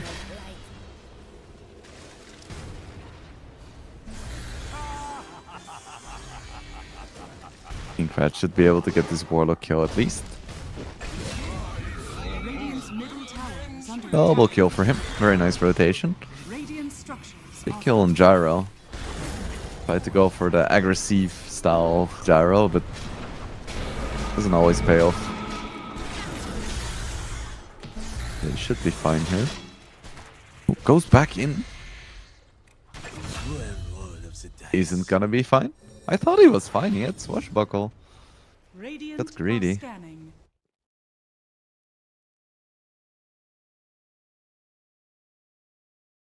Get a pause. Hopefully a short one.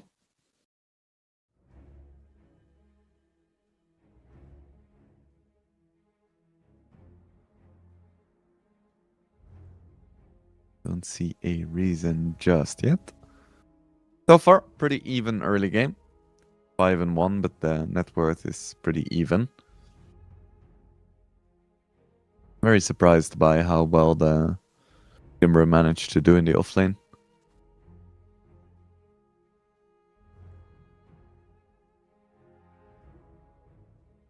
See what Pango can do once he gets some levels. It's an unconventional offlaner these days. Anyway, we are gonna go into a small break while the game is paused, and then the moment it resumes, we will be right back. So stay tuned, and we'll be back.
Alright, we are back into the game. Luckily the pause didn't last too long. Hopefully that's the last of the technical issues. Voikov has an illusion rune and violence on his mind as he's rotating towards the top lane. Radiant's top tower is under Of course, attack. there's just a tier 1 there. No wisdom shrines active or anything. I think the tier 1 is just gonna fall, no questions asked.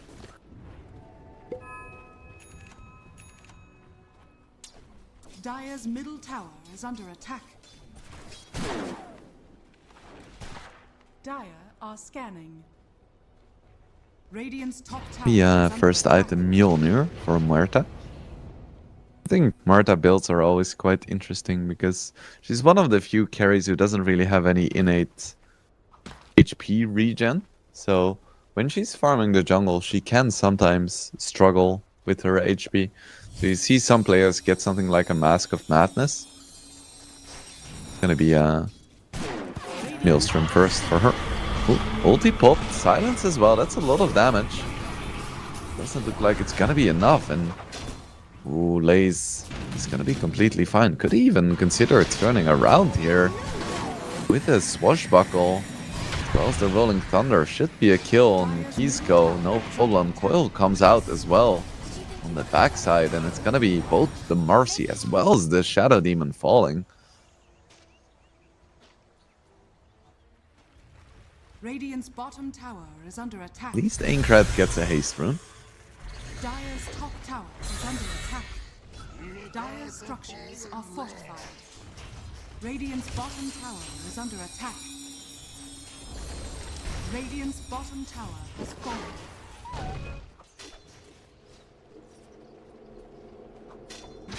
Dance. Just level 4. I think Dire's Hoodwink top is one of tower those is under heroes attack. where your impact really increases once you get an ulti online. And get the Wisdom Shrine. He wasn't involved in that many kills. So he needs to get like his own lane. This Warlock does already have the level 6. I believe he Radiant's bottom probably tower ate his is book. under attack. It's a big difference.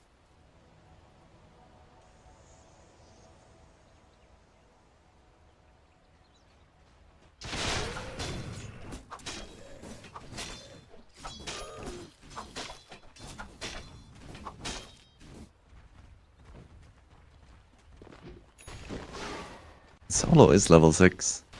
Pretty good timing for an SD who didn't go Shadow Poison. Garage now doing a pretty good job farming. Can understand why they picked him Timber Flame. Did really well so far.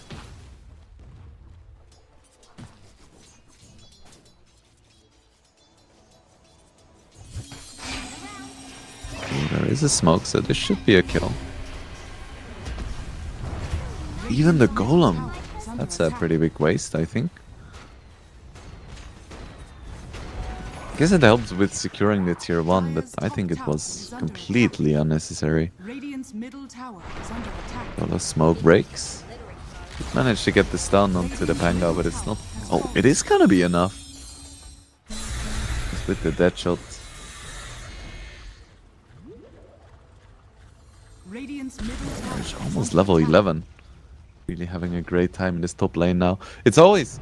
When a Timbercell is playing in a lane 1v1, he tends to get bullied until he gets level 6, and then there is almost no hero that can stand up to him. Radiant's top tower has fallen. Dire's middle tower is under attack. Radiant's top tower Rat is almost under has a attack. blink. Went for a phase boots and still almost has a blink at 30 minutes. It's pretty good timing. At the same time, this puck is insanely farmed. Oh boy, Stoikov. Dire's bottom tower is under attack. He has a Witchblade and almost a... Well, almost. Halfway towards a blink. Still insane. Dire's top tower is under attack.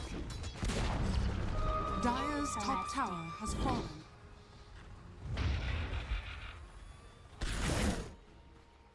Dire are scanning.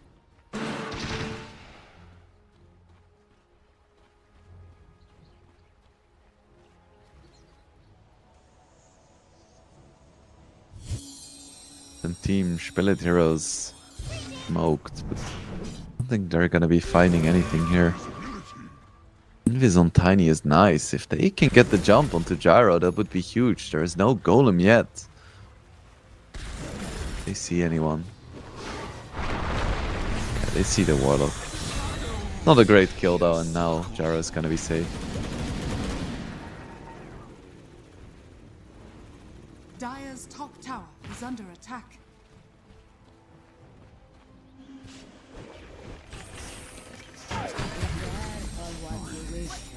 Short-lived creatures. Falls as well. Another kill for Stoikov, and I'm a bit worried for Team Shpilit because they keep losing their Muerta, and I don't think a Tiny plus Timbersaw are gonna be able to carry this game.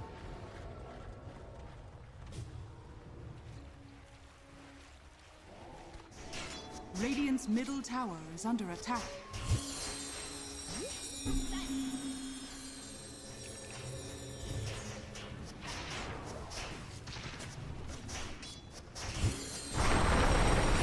Oh, they managed to find Stoikov. That no, Kisko. Stoikov is still gonna fall, I think.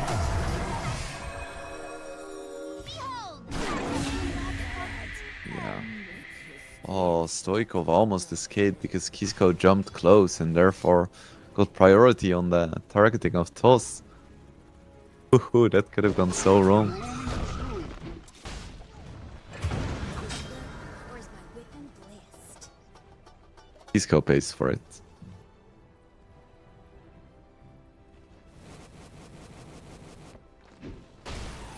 Some nice stacks for the Gyro in the triangle. We love to see Dire's it. middle tower is under attack. Ingrat. Consider it for a moment there, jumping for nuts. Not sure if he saw him. Was close. We'll jump onto the Warlock, that's a freebie. Dire's middle tower is under attack.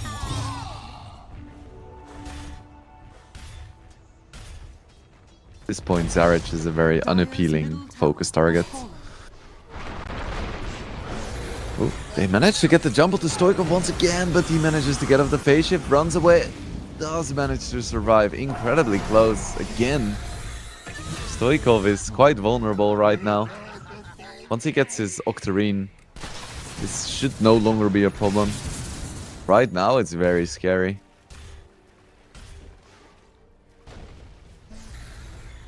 ANS is up for Timber. Such a feel-good item, and ooh, Shpilit's gonna be able to steal the stacks. That's big.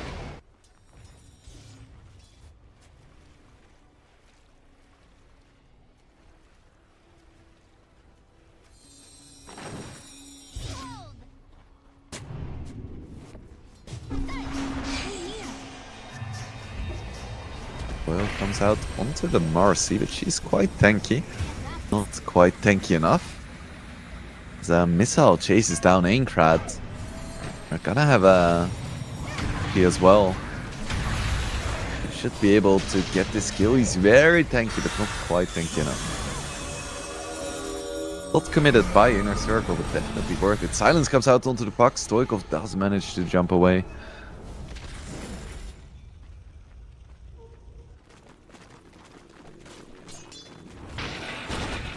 Radiant are scanning. Double damage. Silence is gonna miss, but I think there should be enough damage still.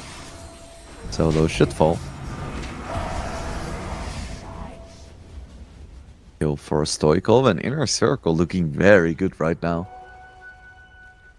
They've got the farm advantage, and I think going later, they're definitely gonna have the team fight advantage.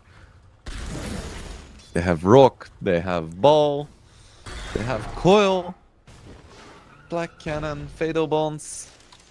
There's a lot to love in Inner Circle's team fight.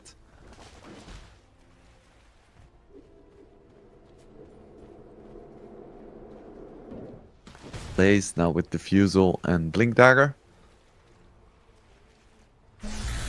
Diffusal is pretty nice this game. Getting rid of the Tiny's mana, Timber as well. Radiant's bottom tower is Especially under Tiny. attack. He's running around with 627. That's embarrassing. Dire are scanning. Like 3 swashbuckles and he's out. Smoke from Team Shpilit though. Can they find a big jump? That would be huge. There is no Rock right now. There is a Rolling Thunder. Ooh, they find the Gyro. He doesn't have a BKB. He immediately explodes. Rolling Thunder comes out, but I don't think this is a fight you want to take. You go back.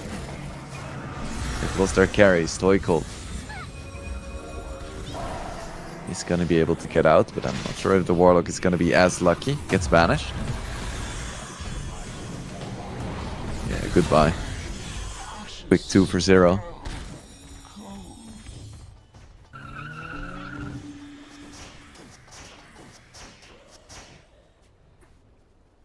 Inkrat still looking for trouble. Went for the Echo Saber. Really doubling down on getting those solo kills. Still managed to get Stoical.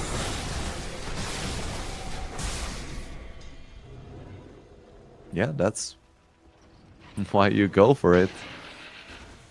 And if you get it slightly too late and you don't get that one pivotal kill, it's almost useless. Because like, dealing 95% of someone's HP and 80% doesn't make much of a difference. The difference is between 99 and 100. He gets it. Let's see if he can keep the momentum going now. Stoikov was doing so well. Dire's Now he's bottom falling tower is behind. under attack. Where's my pension?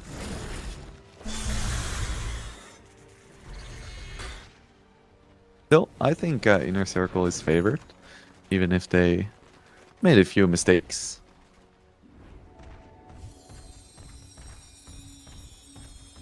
Dire are scanning.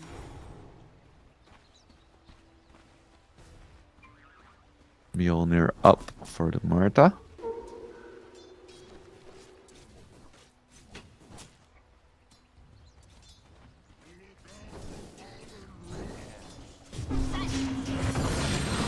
And the jump onto solo.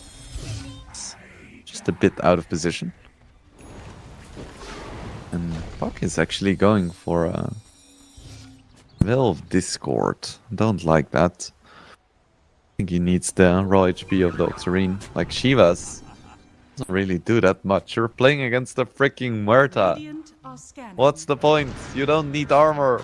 You're playing against Timber, Muerta, Tiny. What is going on? I mean, I don't mind the Veil that much. I think the Veil is fine. Scanning. Because you amplify the magic damage for your entire team, which is nice. I think the Shivas is insane overkill. You're running around with 1300 HP.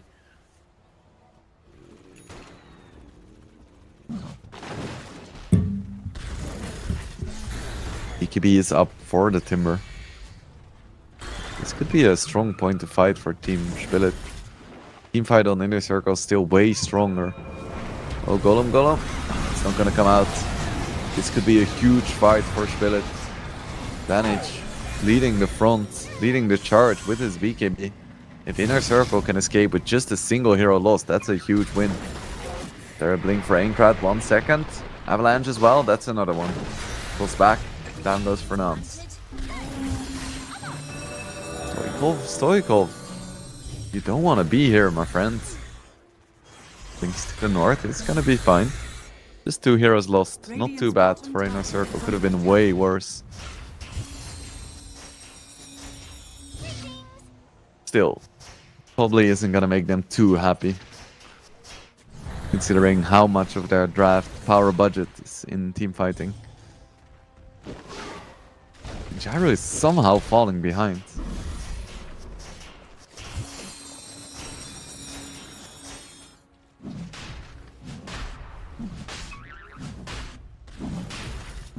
Maybe a Roche attempt? Dire are scanning. That's mad. Dire's bottom tower is under attack. Almost dropped the golem there. Fallen to the radiant. Yeah, that's the Dire's power of bottom Timber tower Saw. is under attack. Marta deals the damage, Timber just tanks.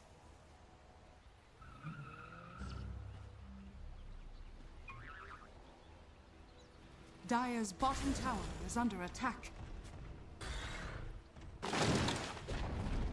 Dire's Inkrat bottom with a tower DD has as well. fallen. I think he can combo kill anyone except for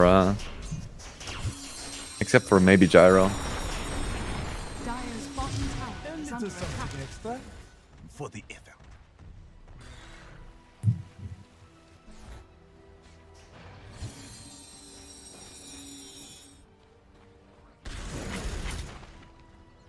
Not sure what they're waiting for right now.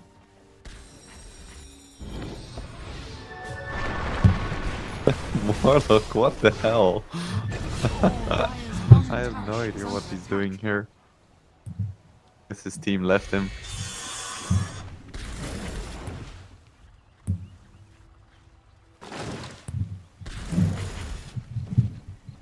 Hopefully there is not too much random noise coming from my side as my little kitty cat is aggressively rubbing his cheeks on my pop filter. It's always nice that when you have these solo cast days, you do have a co-caster. He's kind of an idiot, but that's normal for co-casters. Out of me. Knock you back to the Stone Age.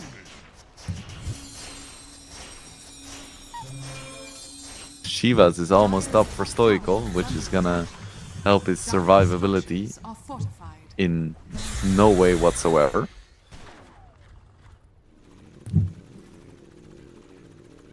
There is a Dire's BKB top for Gyro, tower and that is under big. attack.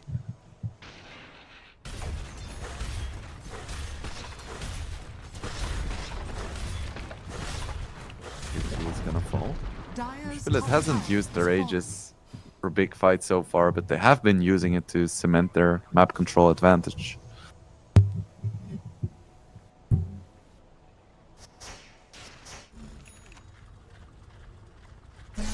Dire's top tower is under attack. Almost a Gleipnir for the Timber.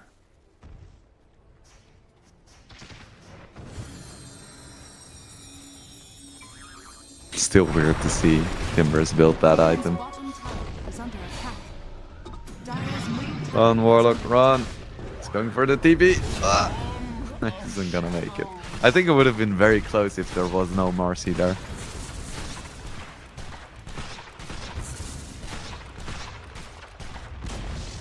Dire's middle tower has fallen.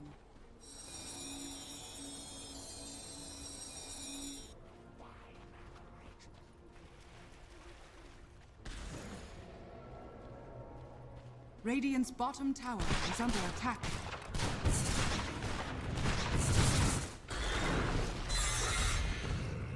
Dire's middle tower is under attack.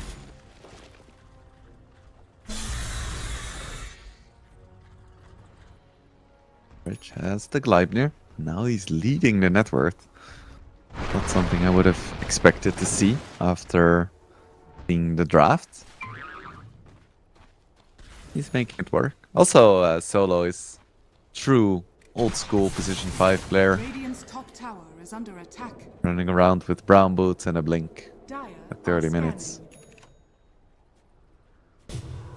Yearning for the good old days.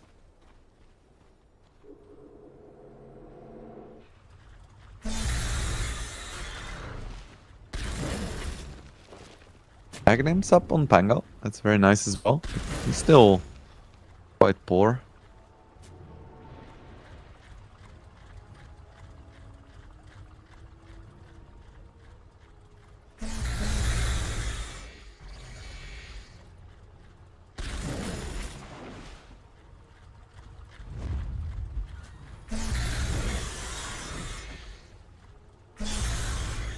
Small smoke from Team Shpilit, but it doesn't look like Inner Circle's gonna get caught by this.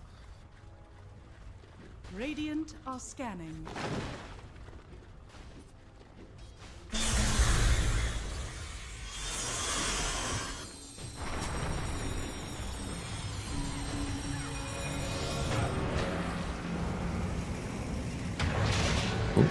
There we have the roll.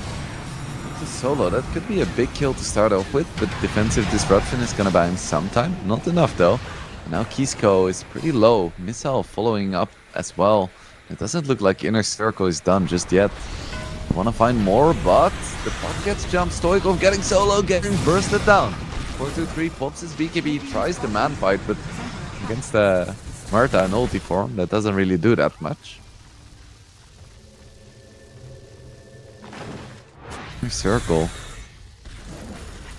They still end up losing that fight, despite starting it off so well. I think it's mostly because Puck is running around with like 1500 HP and a Shivas, which doesn't really do anything. He had an Octarine, he doesn't get bursted there. Dire's courier has been killed.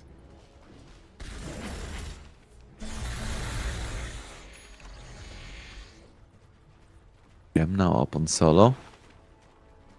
Really want to control this map. Dire's bottom tower is under attack.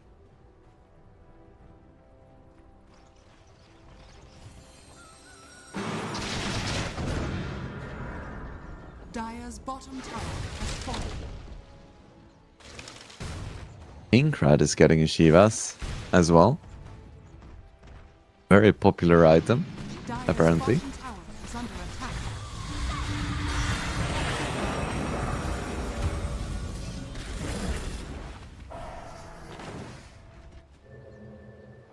Yes.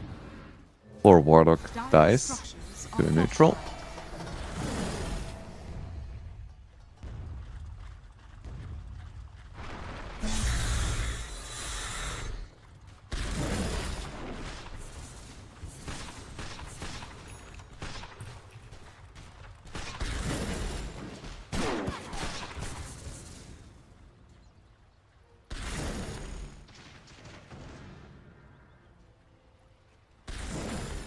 Free shard for Stoikov. That's very nice. Inkrad picks up an arcane rune. And Roche could spawn as little as 30 seconds.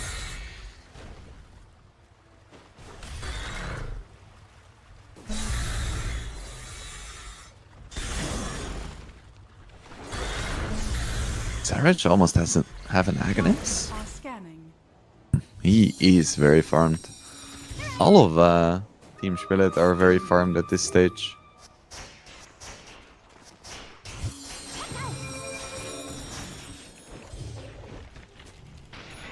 There's a Deadless on Gyro.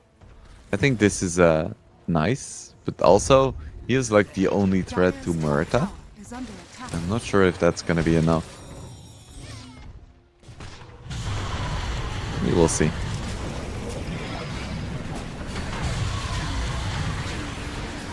Stoikov jumps in. This time, they once again don't really manage to burst solo. He is gonna fall though, but at the same time, Fernance goes down as well. Aincrad pops his BKB. 43 tries to man fight, but thinks the better of it. Sarich chasing. Gets solo golem. Not sure what the point was of that. Now Blaze is gonna fall as well. Gonna be a 3 for 2. With a buyback as well on the side of Inner Circle, and it isn't done just yet. 43 needs to be a little bit careful because he doesn't have a BKB, but Aincrad has to be even more careful, and he is gonna fall. But still, Zarich is just going ham, and no one can stand up to him. Down goes 4-3. I don't think going back in there was the right call. Manages to kill Aincrad, but at what cost? Another fight win for Team Shpilit. But Circle made them work for it this time.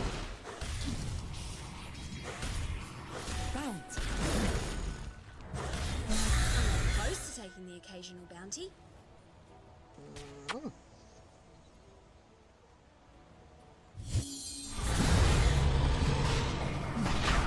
Gonna be another Roche.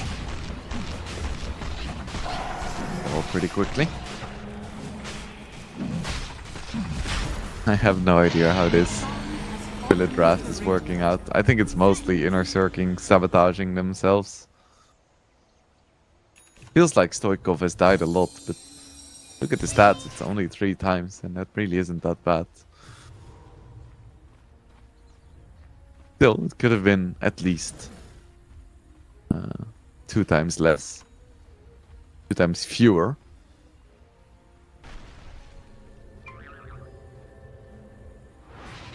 Radiant are scanning. Radiant's top tower. Solo, one day he's gonna get an item. It's gonna be glorious. Sarge gets the solo kill into Fernand. Not bad. Not bad at all.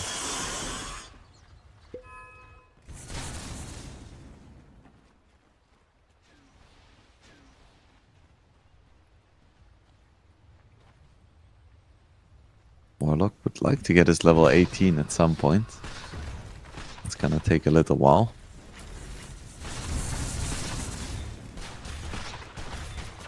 I don't think he's gonna have the time. 4 minutes left on the Aegis, and I don't think Team Shpilit wants to take it slow here.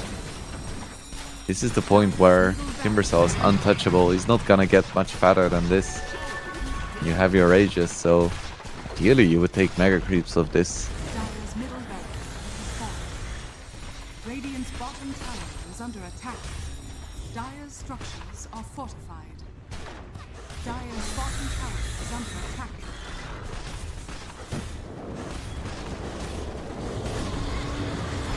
Jump in onto the Marta. Mostly for harassment though.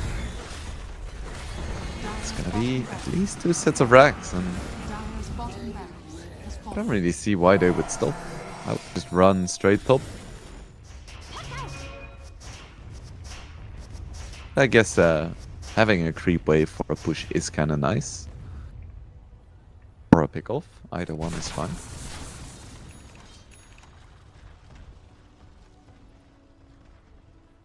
They have a Deadless now as well. 5 heroes smoked. Any hero means mega creeps, I think. Unless they have buyback, but that's only Jaro and Warlock. Radiant are scanning. The scan.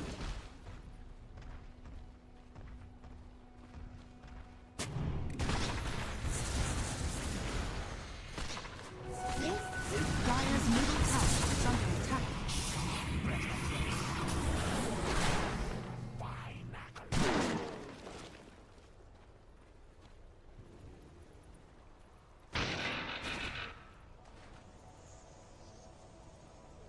I can't help but think of roads not taken.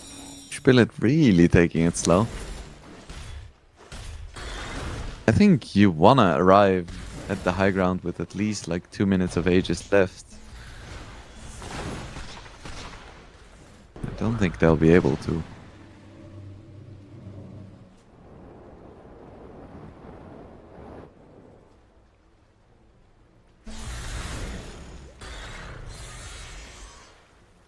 Dire's middle tower is under attack.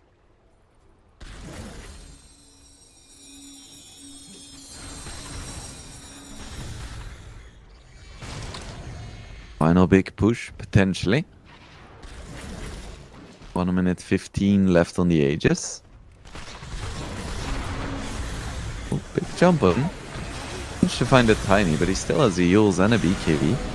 And Sarich is just going ham. Again, a solo rock. I guess he didn't have much of a choice because he was about to die, but it still feels really bad. We haven't seen a single like good fatal bonds into rock.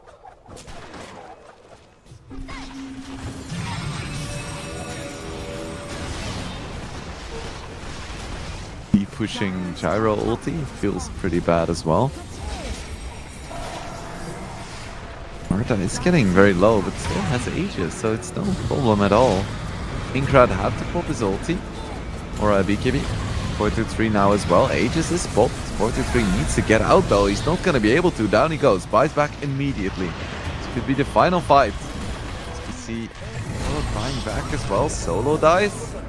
Everyone is just dying and immediately buying back. I think Muerta pretty content Dire's middle tower is under attack. to just back off here and take it slow. He doesn't want to buy back. Yeah, that was 4 buybacks for Inner Circle, with just Solo buying back for Team Shpilit.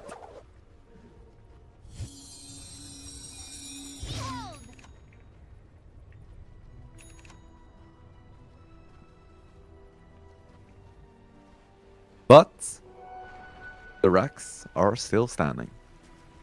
Had to buy back 4 heroes. Haven't lost the game just yet. They're just 25k behind. Without Glyph. You know, it's fine. We have 2 minutes until Roche.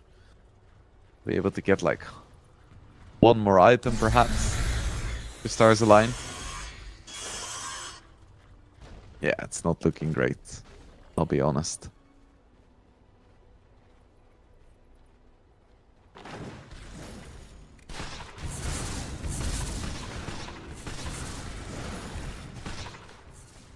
Dire are scanning. Oh look, 30 seconds for his ulti. Let's see if this time he'll be able to hit 2 heroes with it. Who knows? Let's dream big. Dire's middle tower is under attack.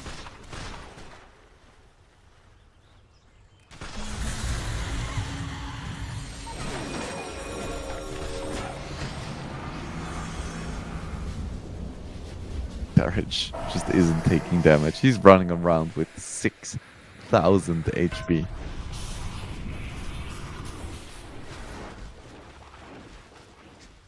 Pretty insane. Dire's And top you have barracks Stoical are under with attack. 2k. At least he has a BKB now, but Dire's top barracks has fallen. Dire's middle tower has fallen. he's gonna wait for Roche. Jump in onto Fernance. Lightner should be able to get the kill. It's Fernance gone, no buyback. Warlock as well. This time he didn't even bother using his rock. In the middle, there are still 4-3, but it's just him against the world, and he isn't even winning the man fight. Dire's middle tower is under attack. Game number 1 is gonna go to Team Shpilit, despite what I thought was quite a questionable draft. They made it work, because I think the play of Inner Circle was perhaps even more questionable. Maybe both of them did something I just couldn't grasp as a lowly ex-pro as opposed to a current pro. So, game number 1 goes to Team Shpilit, but that isn't the end for Inner Circle. They're gonna have the chance to redeem themselves in coming games. So yeah, let's see if they can cook up something interesting in the break. Get yourself a little snack, maybe pet your kitty cat like I will, and then we will be back in between 5 to 10 minutes for potentially the final match of the day. So stay tuned and we will be back.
Maybe a Chen? I think Chen would be nice.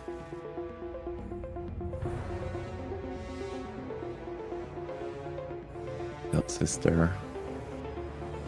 I think Disruptor is also okay.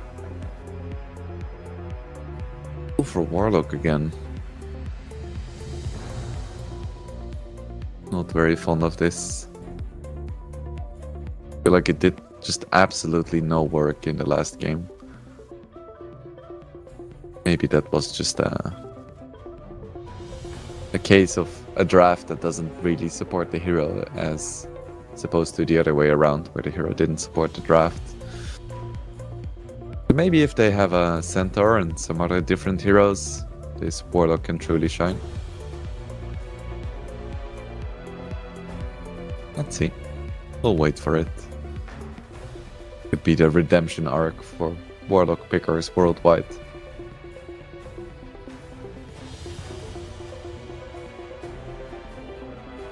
Funny, Inner Circle really likes playing Dire. Usually teams have a small preference. For Inner Circle, it's like, it's all Dire all day. You only have a few games with Radiant.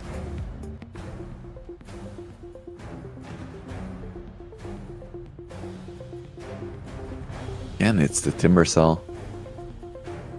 This, I mean, it worked super well last game, where I didn't expect it to. And now you're already facing a Centaur. So yeah, might as well go for it. And you don't really care that much about the specific position 4 you have, because all the position 4 is gonna do is pull the creeps. So you don't need a strong position 4. In fact, it would kind of be a waste. You just need a hero that's relatively tanky, has okay movement speed, and isn't gonna die to support right-clicking you 3 times or casting a spell or 2. So Nyx fits that description. But I wonder if Inner Circle is gonna pick a carry that really destroys Timber Cell in lane this time. If we see some kill potential. I would love to see a PA. It's weird to think that that hero shits on Timber, but it's true.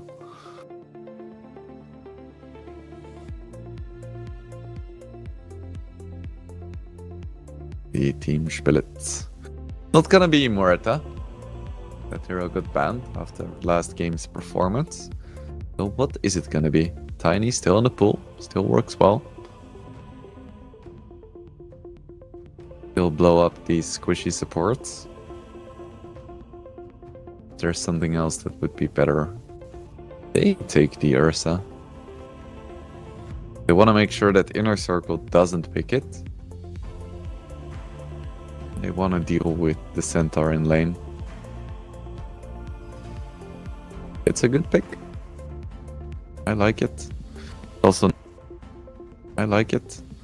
Also not that vulnerable to Warlock.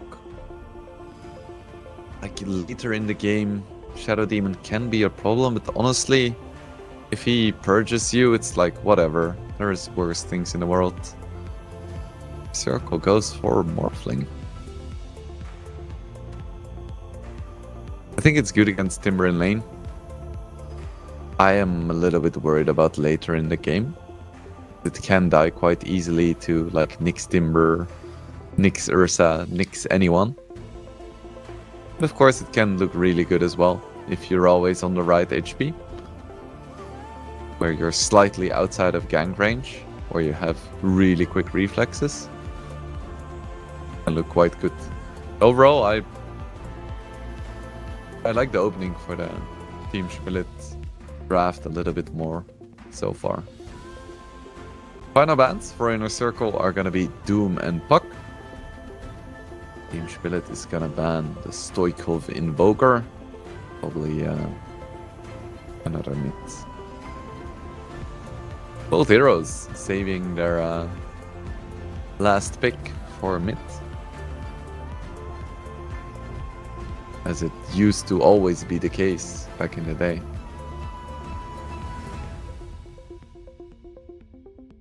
Tiny is gonna be the final ban.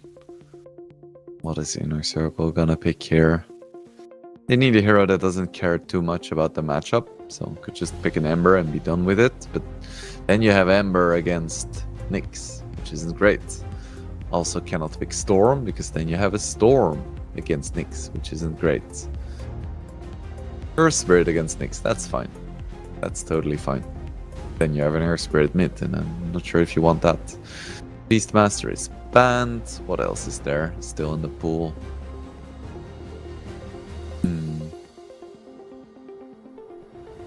Guess you could go for Viper. Not sure if Viper mid is the play. Void Spirit is pretty decent. Doesn't struggle as much with Nyx as the other spirits do, but still. Not ideal. Slardar mid's pretty decent. I like that.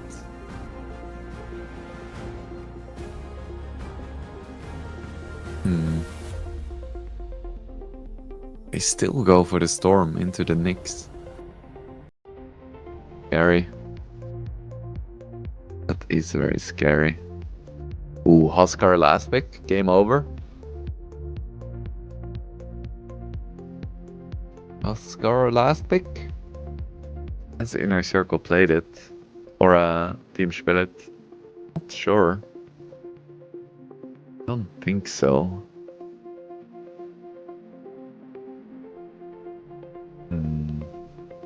No, I don't think he's really a Huskar player. It's gonna be Ember.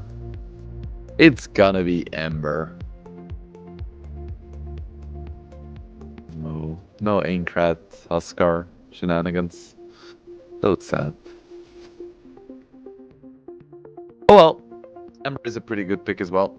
I think it actually loses to Storm Spirit in lane, so they picked a hero that loses the lane.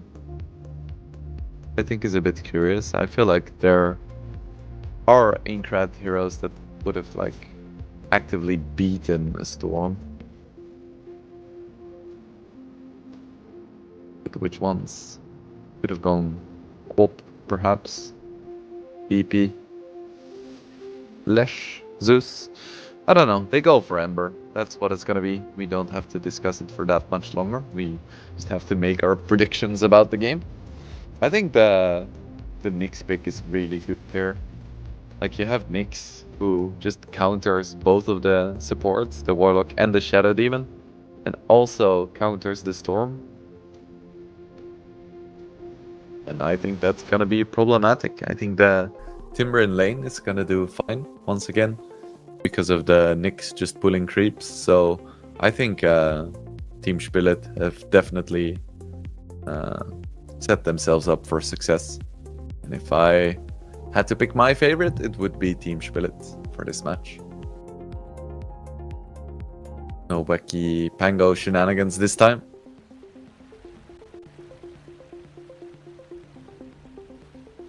Curious how the Morphling is gonna fare in this game. I think it's a very similar story to a lot of other carries where they kind of wreck Timber first 5 levels, then level 6 comes and it becomes a lot more difficult. But I do think that Morphling is better at staying in the lane than some other carry heroes. We'll see. Curious about the build as well. There tends to be some flexibility there.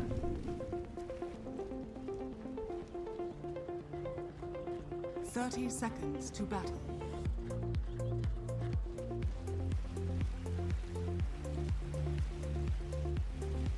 Ooh, aggressive smoke. Into a wraparound smoke.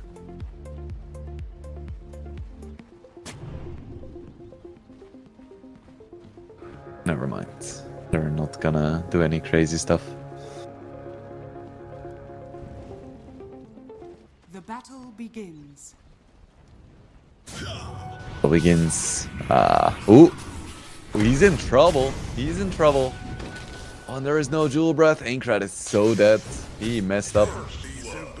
See, that's what I mean about Fernance. Last game, he just randomly died so many times. Now he has the freaking presence of mind to get the disruption off there. Setting up the hoof stomp and the first blood. What a player. That's my boy.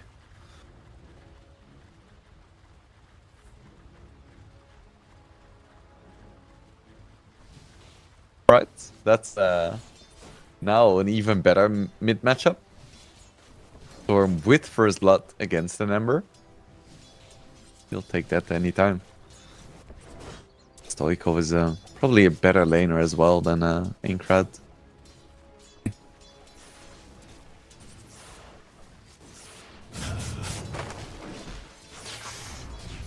Big hopes for Inner Circle in this game too.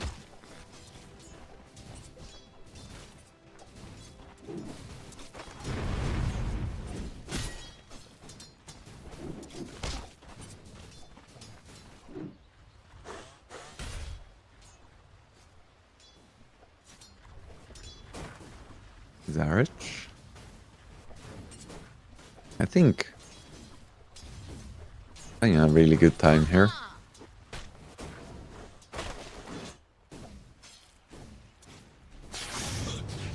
Surprisingly, Aincrad still in a pretty good spot in terms of CS. I guess it's not that surprising. It's a melee hero in the first few waves. I think Lace is probably gonna struggle the most out of all the cores.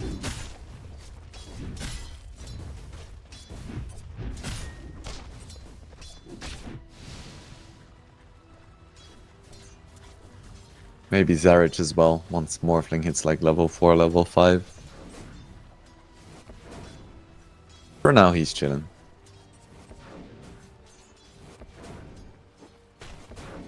I always feel so bad to trade with a Warlock, even as a Nyx. Like, what are you gonna do?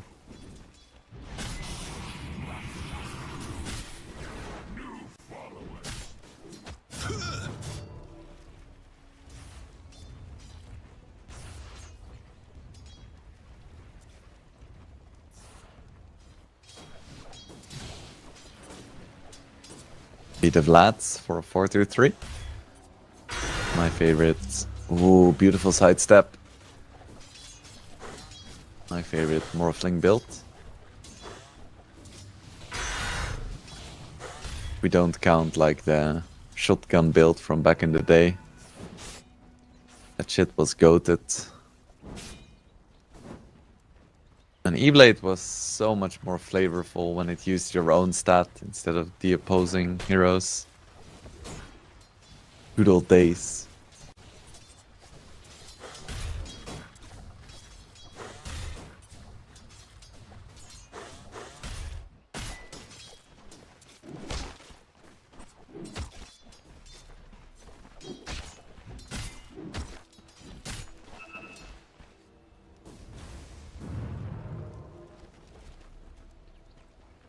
I don't know what Aincrad is gonna build this game. I think Vessel is very logical. But at the same time, you also have a Nyx, who may want to build that as well. Aincrad getting very low. Stoikov should be able to win this man fight. Nice disjoint by Aincrad. Is he gonna live here? One more bottle charge, uphill miss, and he's gonna live. Very well played by him. Fortune favors the bold.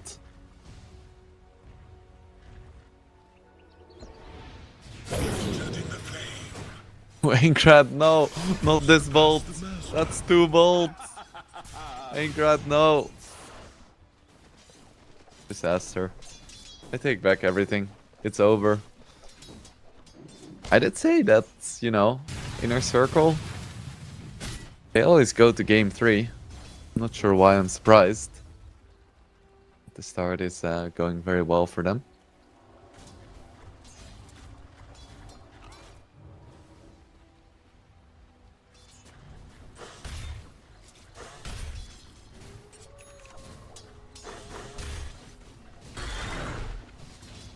Centaur doing very well in this bottom lane, actually. I would have expected him to be at like 12 CS and get dual breath Plus, Ursa right-clicked every time he came close, but it hasn't turned out to be the case. Of course, he isn't winning the CS, but he's doing a lot better than maybe he should.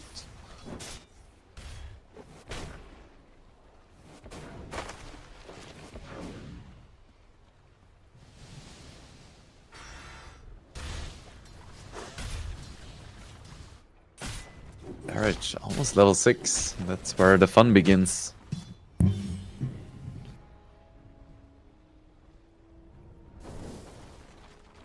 Dire are scanning. Nance getting some nice stacks. Stoikov level 6 with a DD rune. Hello, Solo. So nice of you to come to visit. You blew it.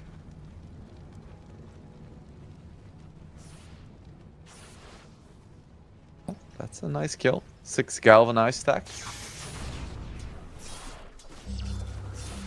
I made a tier list a while back about all the like permanent abilities or permanent stacking passives. Galvanize is pretty damn low. It's very unimpactful. Ooh, Stoikov! Oh my god! You had the mana, sir! Use your mana! Oh, Stoikov. A little bit too cocky. It's gonna pay for it. Still, it's a mid for mid trade, but that should have been better. Not just could have been, should have been better. 2-3. I go for the man fight here, but Zarich is taking no damage at all. But unwise for Nance, gets the banish off. And dodges the stun. He's fine. He's chilling.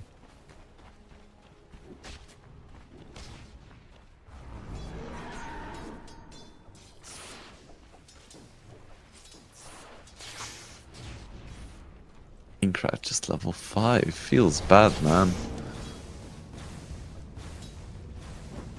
Would be able to get his level 6 from these creeps. Ooh. 43 committing here. There is no Timber Chain on Zarich. Oh god. Radiant structures are fortified. That's not great. Man, who does that? I guess greedy Timber. Ooh, Inkrat managed to get the arcane.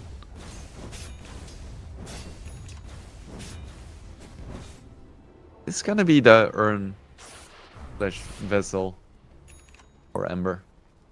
X is gonna have to buy something else. Maybe like a blink or a dagon. Dagon sounds nice.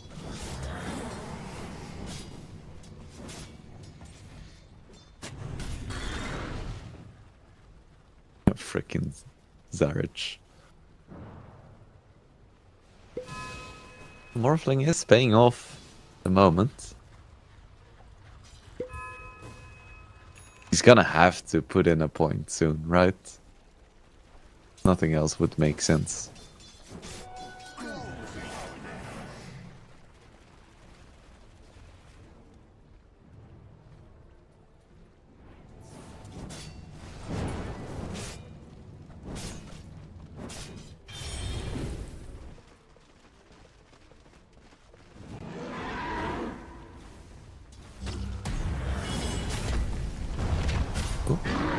Rock as well. I don't think his ulti is gonna be enough for him to play himself out of this. Nice chain stunning there. Playing in a circle. Going super well for them so far. They've managed to get kills in every single lane now. Now they're gonna get a tier 1. Radiant's bottom tower has fallen.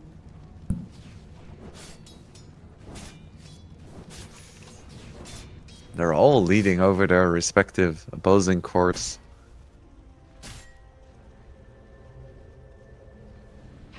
Not a huge fan of the liquid fire slash frost max on Jakiro. Dire's middle tower is under It's quite attack. nice in lane, but so useless after that. Maybe if you like want to farm or push. I think the other spells just do so much more in fighting. I think something like a 2-4-1 build is nice.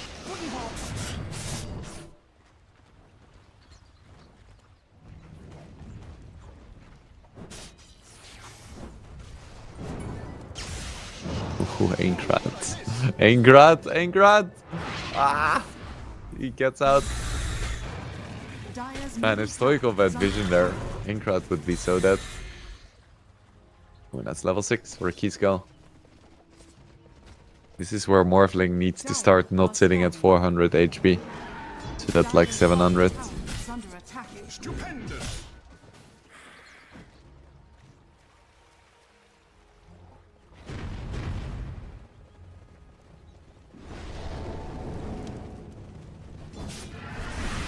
Aincrad is still so Radiant's poor. top tower is under attack.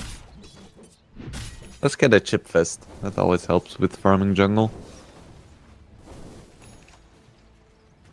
Pretty go-to tier 1 item. Radiant structures are fortified.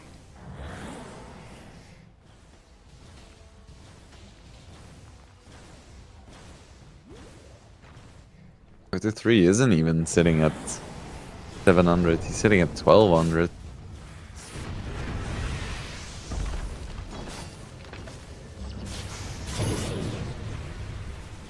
Get the chains onto Stoikov. He's not a very appealing target, having 1400 HP and a wand. And the fact that... Oh, no. Messed up the purpose. If you don't immediately burst him, he just jumps out. Radiant's middle tower has fallen. Death and good are linked.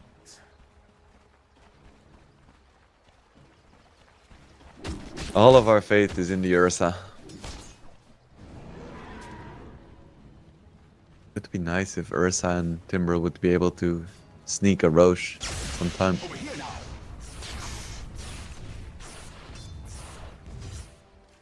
Eye on Stoikov. Honestly, this could have been a pretty good game for an Orchid on Storm, but it's always so risky.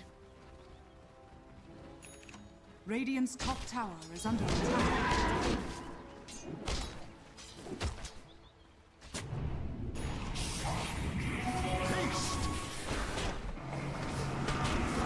Ooh, Finance, you're in a bit deep, but there is a 3-man golem. And jumped in by the Storm as well. There is some strong Fatal Bond action going on. Aincrad getting very low, has one more remnant. Isn't gonna be able to make it out. Stoikov at 0 mana, but has a haste rune. Very fortuitous.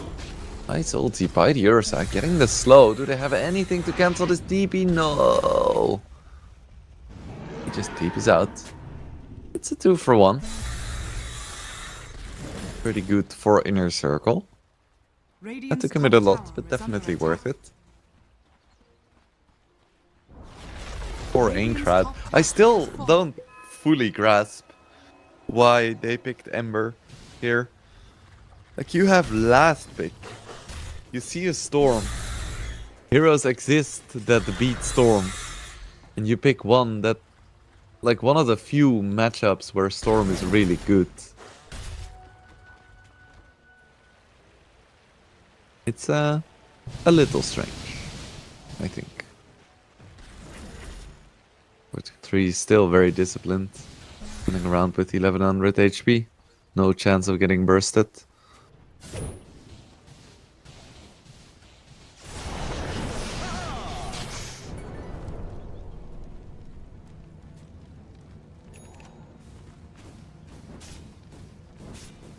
Battle Fury is up. It's quite slow though. 1430 for a free farming Ursa is nothing to be too proud of. Back in the day, this would have been sick, but the future is now.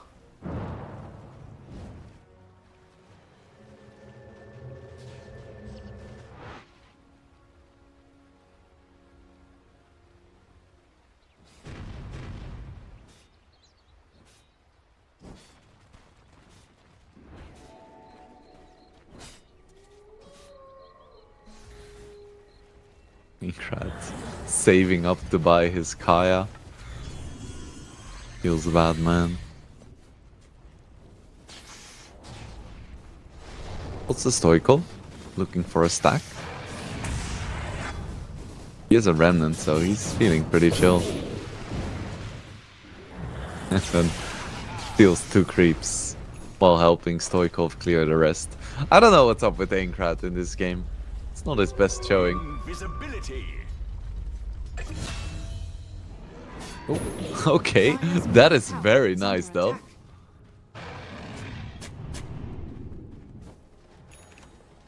Kisko doet een duit in het zakje, like we say in Dutch. He puts a coin in the purse. He's like, hello, I am still here. You picked Storm into Nyx. Dire's structures are fortified. Oh, Solo's so happy though. Sitting in a free lane next to a tier 1, just using your liquid fire on cooldown. That's the good life. This is the good place.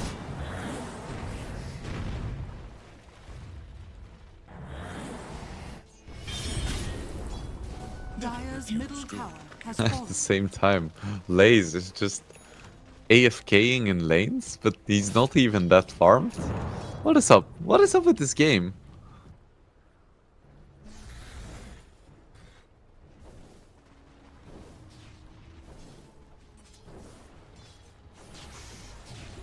Say already ate his book.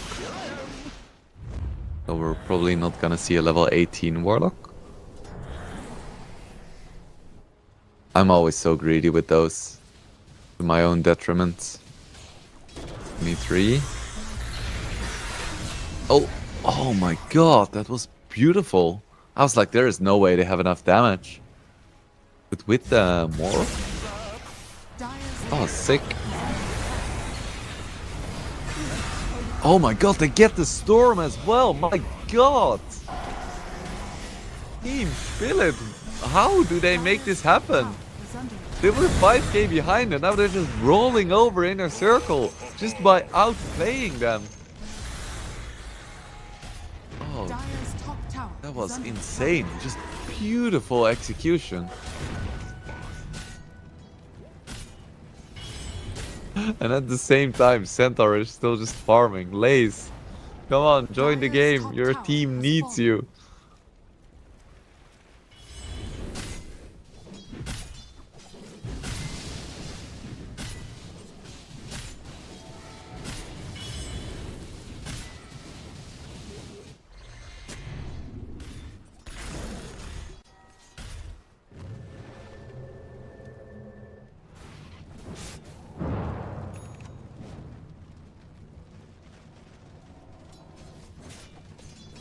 Atos up on the timber. Ooh, they try to go into Aincrad. Beautiful ice path onto 3. Aincrad makes it out no problem whatsoever.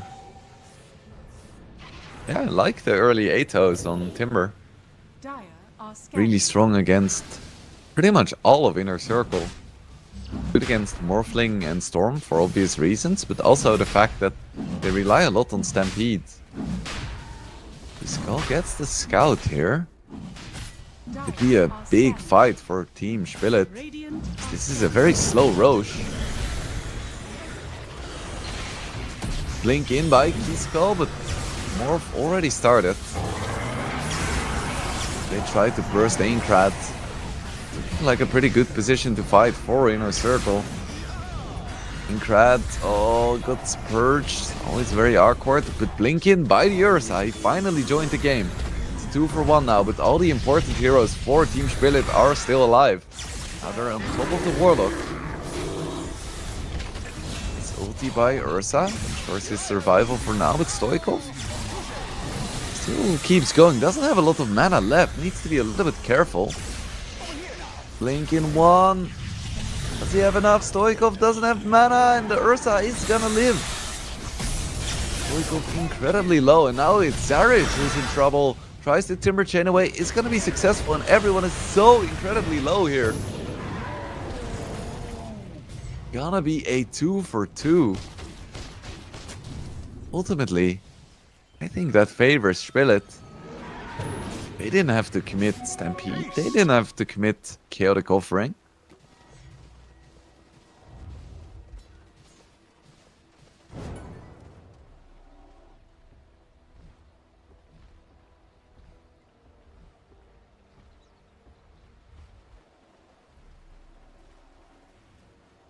Stoikov with a haste run. go. Or I want to call it Shrine, but it's Tormentor. I'm old. Kisco is gonna fall. Try to go for some kind of sneaky snipe. Isn't gonna be successful. The free shards. But it's also a Roche. You take that trade. Fallen to the Radiant. Dire's middle I tower think you is take under that trade.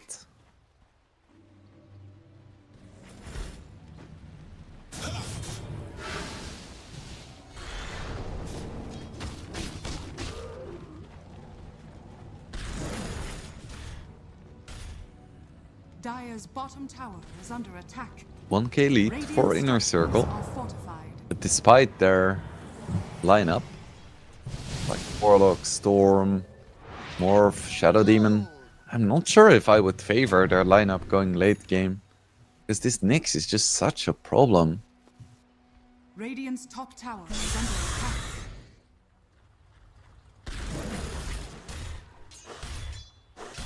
attack. Time will tell.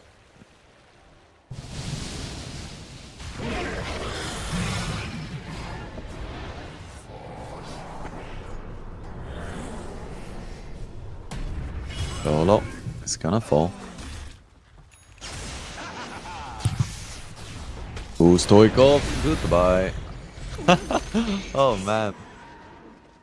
Zarage wasn't even needed there. See, that's why I was hesitant about the Storm.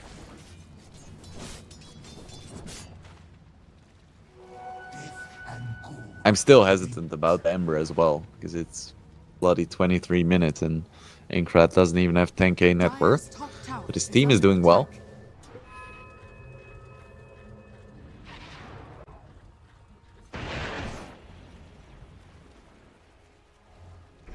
Pronounce working towards a blink. That's why Solo went to brown boots blink last game.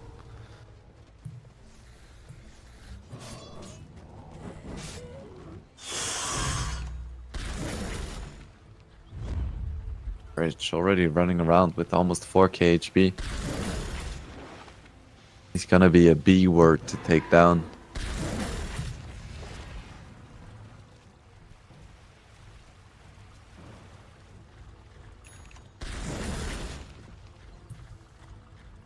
Radiant are scanning. Let's go. Ooh, they get the scan. They know someone is out there.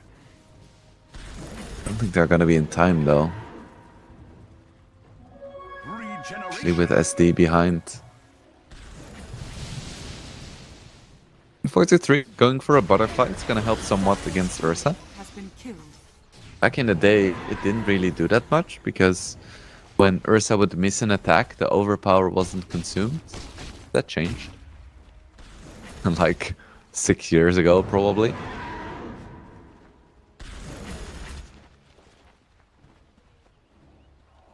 Big smoke from Inner Circle, and they get the jump onto Ursa, who is easily the worst target. Who then just kills Warlock in return. Oh, beautiful Gleipnir. King 3, they should be able to take down for nonce.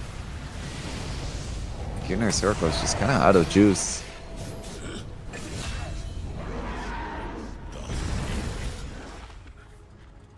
Two kills for free. Dire's middle tower is under attack.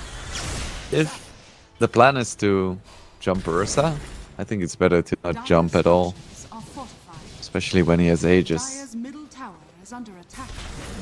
Ooh, they find Laze as well. But it's just Zarage and Kisco. Zarage is tanky, but I'm not sure if he's 1v3 tanky. He very much is not. Dire's Whoopsie, middle tower is what you call that.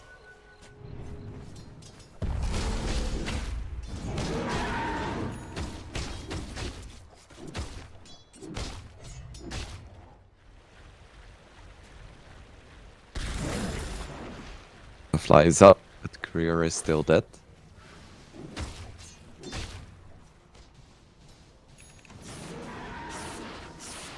Volkov has a gem. Blink in though. Oh, bit of a mess up from Ursa with the jump. This is a good position for a Jakiro to fight. Maybe Nick's falling. Timber is still dead, so decision to pursue a fight here is questionable.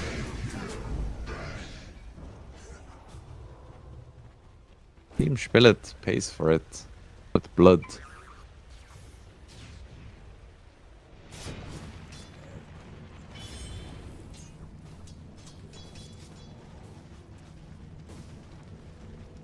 Crap. He has his Kaya. He has his BKB. He's getting there. Volkov is also going for a BKB. But he's also still going to be very vulnerable to being stunned once and then dying. Because if a Nyx has a blink, he doesn't need to run up to Vendetta hit you and then stun. He can blink in and then stun and then go for the Vendetta hits. Crowd should be fine, I think. Oh no, doesn't have BKB! Doesn't have BKB! He's gonna fall. Rip.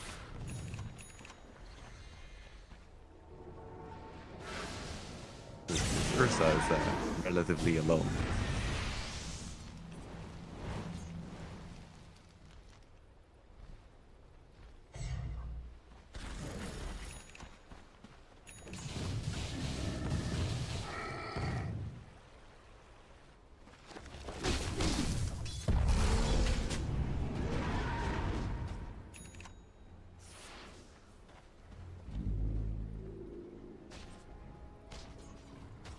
Isco has the Yules.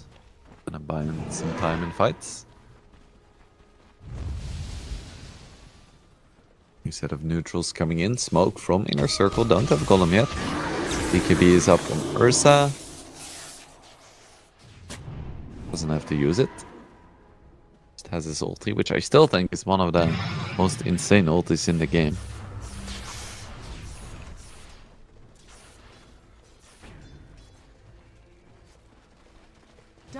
Actually in the later stages of the game.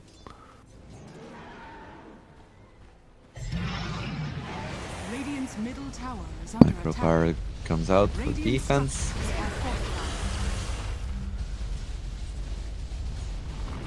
Bit of a waste of fortification. Happens even in pro games. Radiant's middle tower has fallen.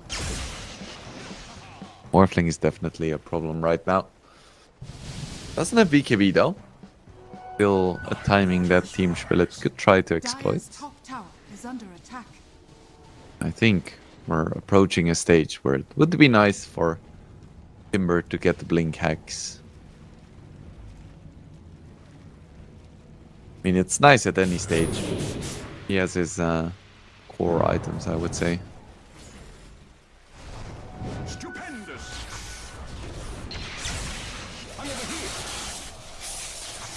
Disco, a lot of trouble. Nice play though, with the Yule's ulti.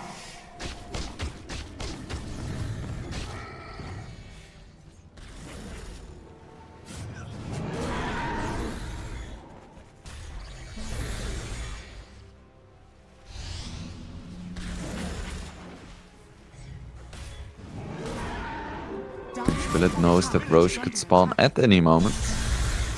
They would love to have that for themselves. Yeah, and Zarich is going for Hex, or a Blink, and then probably a Hex afterwards.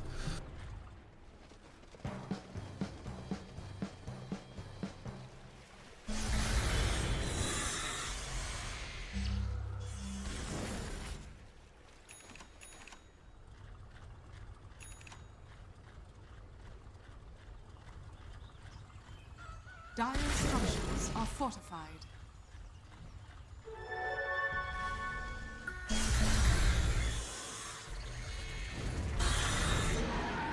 Go for a smoke. AD Ursa. Roche is gonna be up in 15, and they know the maximum spawn. Run into center first. If they can get a Quick kill here, that would be huge, but he has a BKB. It's gonna be Warlock. It's incredibly low, but still survives. Gets off the rock, but only on Aincrad. Aincrad is gonna be just fine. Link now bought by Zarich. Ursa still has his BKB active, but needs to be a little bit careful as Stoikov still has a lot of mana. Gonna be able to find the kill onto this Ursa, but the threat is not gone. Because Zarich still lives. Stoikov now pops his BKB. Trying to take down Kisco before it expires. He's gonna be able to triple kill. TP out by the Morphling. No way to cancel it. That was a 3 for 3 with Solo buying back. Honestly, not 100% sure who that's gonna favor.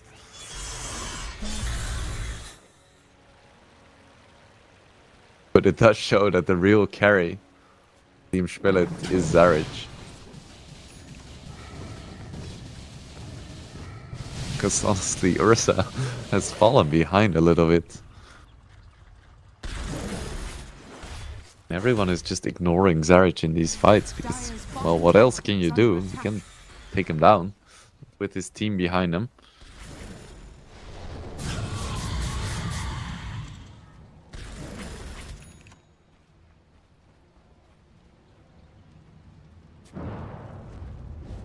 BKB is finally up on Morphling. Don't think it matters that much.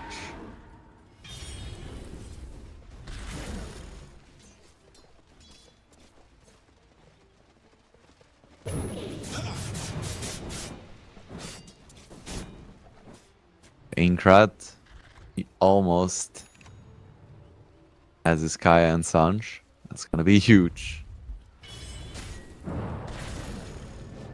Radiant's top tower is under attack. Ooh, when Roche is up, they can take it super quickly. Not sure if Inner Circle is gonna be in time. They need to go to Roche right now. Oh no, they're not gonna commit. Shpilit. Would have been nice to get the Roche before the fight even starts. Ooh, Solo. He's scouted now.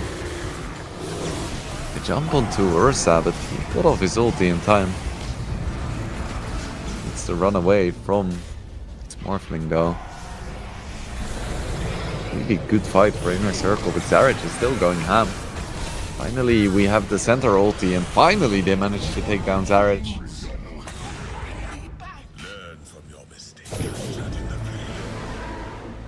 Back from the Warlock, still has the Rock. Gonna be a Roche, I think, for Inner Circle.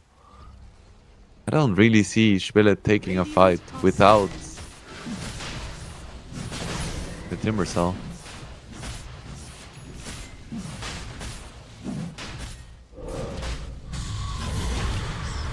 Like, Shpilit doesn't want to give this up for free. That easy. Wolf comes out. Go. Oh my god. They both get absolutely wrecked. That is now pretty disastrous for Shpilit. They give up 3 as well as the Roche and the Aegis.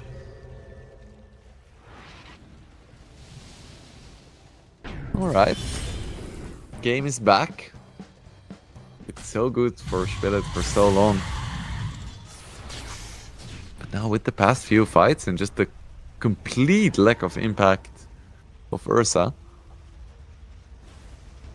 it's looking pretty good for Inner Circle, as is to be expected, you know, they're the Game 3 team.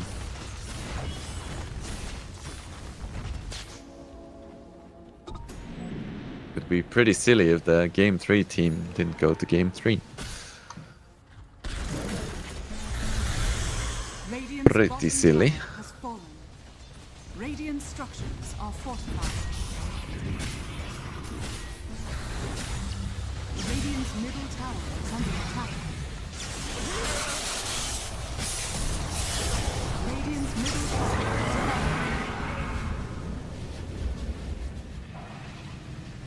is Zarich has to use his BKB there. Bit awkward. Radiant's middle They get a Rex and they don't lose Aegis.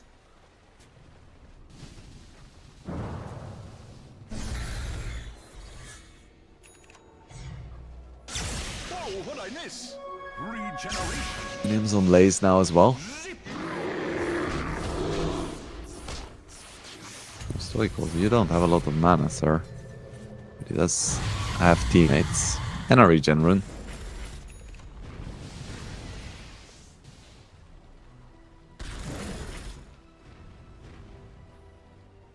I really love the decision from Inner Circle to give Storm a gem. It's paid off just beautifully. Dire are scanning.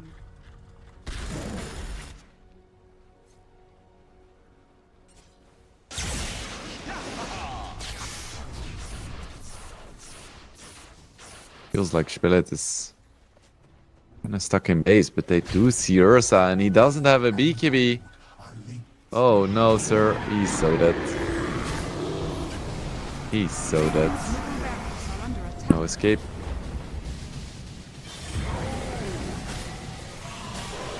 Even leads them to the Tormentor. Freebie. There is a Hex now on Timber. Dire's bottom tower is under attack.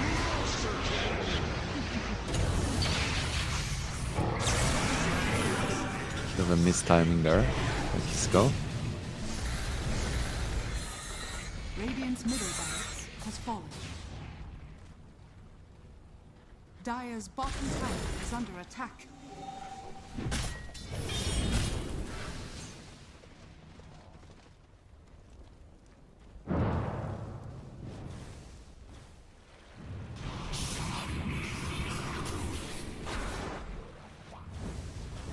Dire's bottom tower is under attack. How is Radiant's bottom Team tower Shpilit is gonna under stop attack. this push? Of course, Morphling doesn't have an Aegis, and there is a Hex on Timber. Be able to get the kill here on Stoichkov. Ah no, beautifully done by Lace. Jumps in, gets the cart. It's just the Shadow Demon who's gonna fall. Zaraj is chasing. He's gonna find anyone. Hex is ready now. So they do get the Centaur, which is nice. Would have liked to get a kill on either Storm or Morph.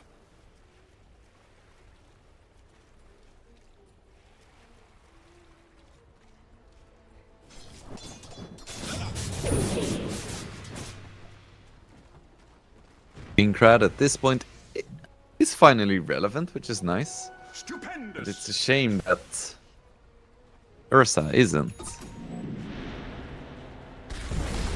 Because ideally you would have him like jump someone and kill him. That has proved to be difficult in this game.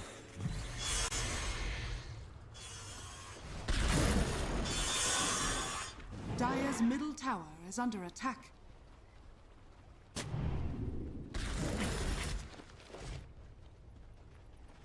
Dire's top tower is under attack.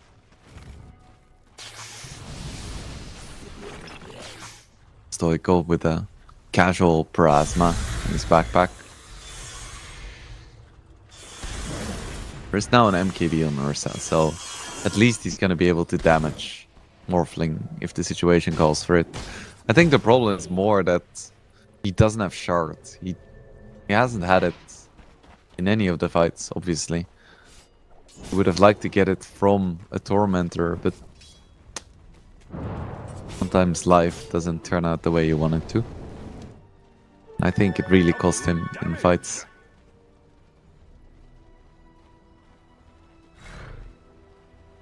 Dire's bottom tower is under attack.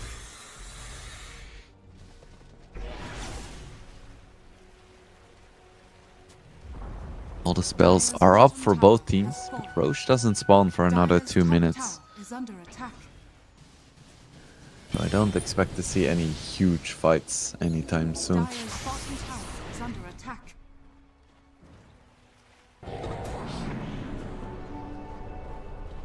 Dire's courier has been killed. Kinda crazy that Storms are buying Yasha and Kaya these days. But it's cool. I like how there is variety. Used to be that pretty much every intelligence core would buy Kaya and Sanj first item. Gold and sweet. Roche in 1 minute.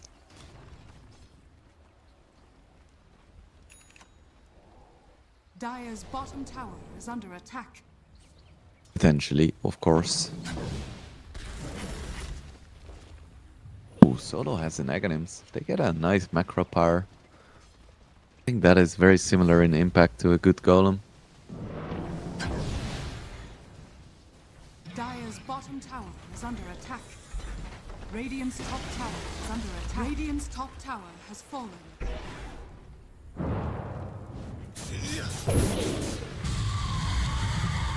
Radiant's top tower is under attack.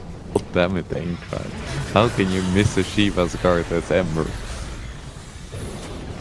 Radiant's top tower. I don't know how the man does it.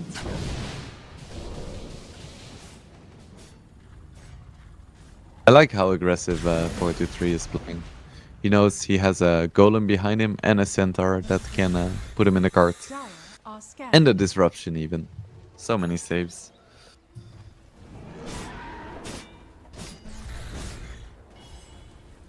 Aincrad, almost 25.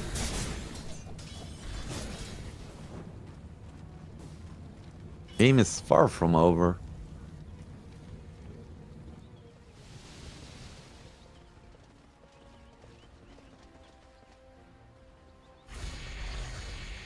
Oh, she's gonna be up 2 seconds from now. Disco runs over a sentry, but there is no observer close. Are scanning. Oh no, he's there. Big smoke from Shpilit. Wanna find, ideally, I think, Shadow Demon or Warlock and blow them up. Oh, that's a beautiful Hoof Stomp onto 2. Versa's gonna try to man fight. I don't think he's winning this one. He goes down even through his ulti. Morphling too damn strong. He jumps back in, gets the kill onto Fernand, but is this the fight you want to take? He tries to TP out, still has his BKB left. It's gonna be fine, and it's gonna be a 2-for-1 in favor of Inner Circle. They have plenty of damage to take down the Roche now.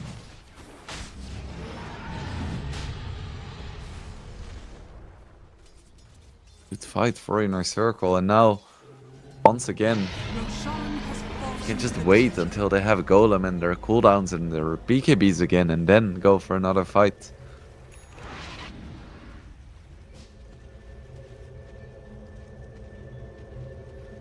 Man, this Ursa is Pepper Hands.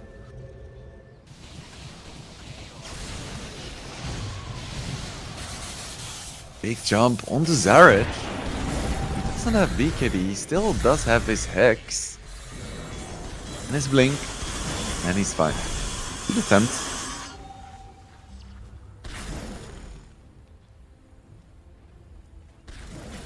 Death and good are linked.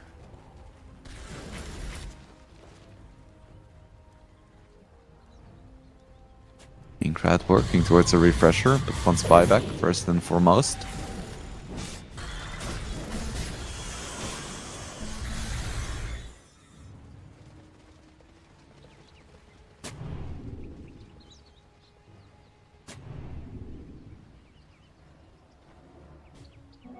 Haste! Stoico finds a haste. Not a terribly relevant rune for a storm. But again, there's only 3 relevant runes for storm. In Regen, AD, and Arcane. Invis, Illusion, and Haste just don't really do that much.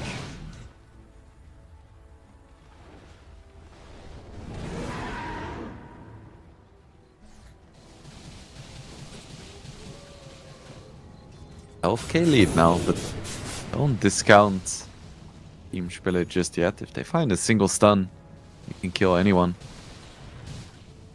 A matter of seconds.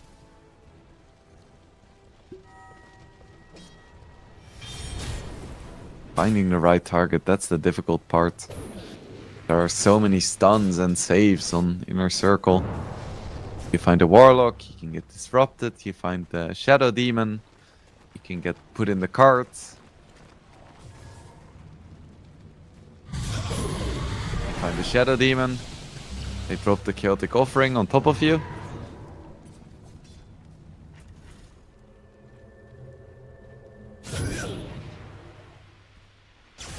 Ain't easy being a derpy dragon. Pressure on Lays as well. Echo Pirate comes out. That is pretty painful. 'Cause that's a big commitment. Oh, okay. That's what I mean. Goodbye, Storm. Lays tried to put him in the cart, but Storm just died too damn fast. Now I think the fight is pretty over. No, we see a buyback from Stoikov. Tries to TP back in, still has all of his spells. And a BKB as well. Aincrad is gonna fall. It's gonna fall. Darage as well.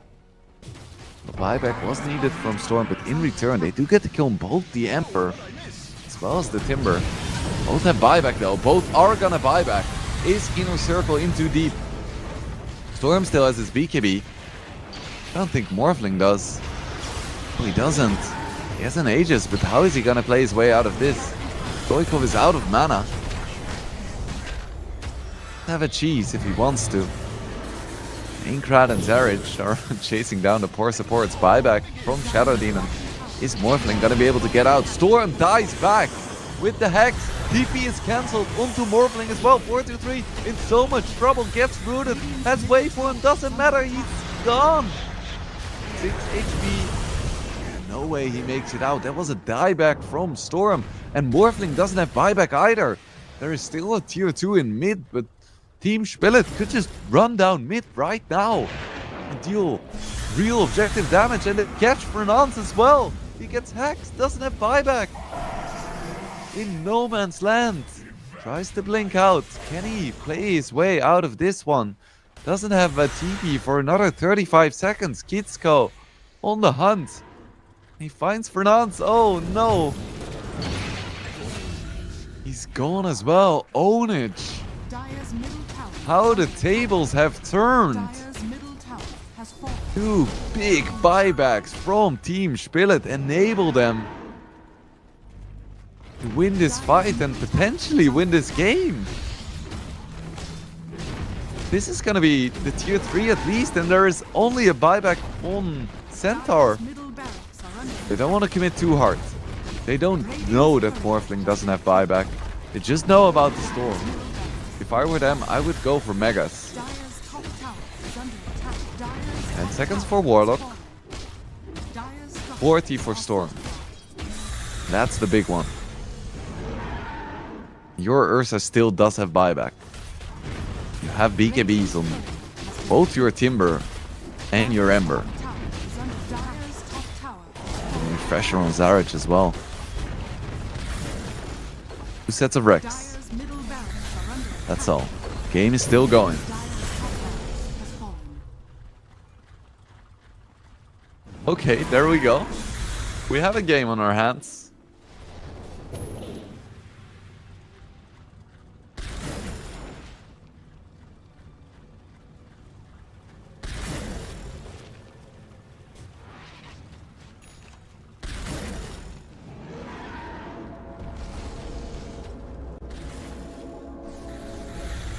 On this gonna Aincrad really doesn't want to die. Zarich now with a refresher. At this stage he isn't that tanky anymore. Really needs to get off his BKB and Aghanims. If he doesn't, he's toast. This is the case for I think most heroes in this game right now. You don't get off your BKB, you're just made of paper.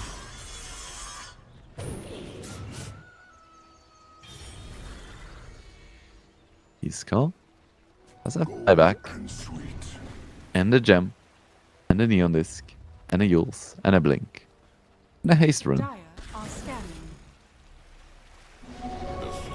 Actually, Aincrad has the haste rune. Isco doesn't need haste runes. Come on, Who do you think he is?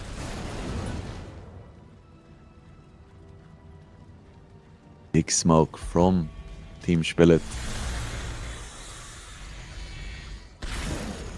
Radiant are scanning.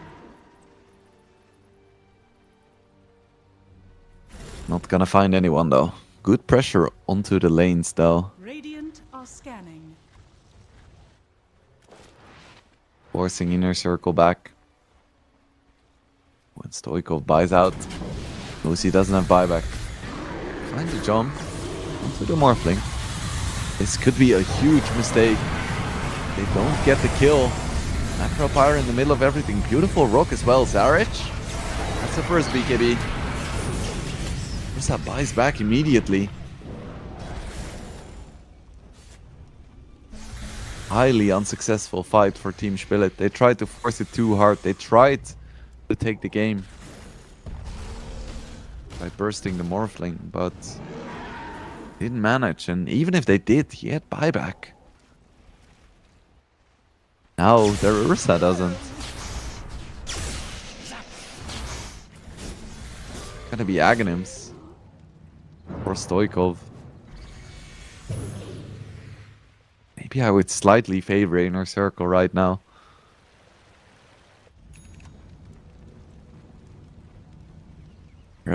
They're gonna have their buybacks again first. They have the biggest ultis.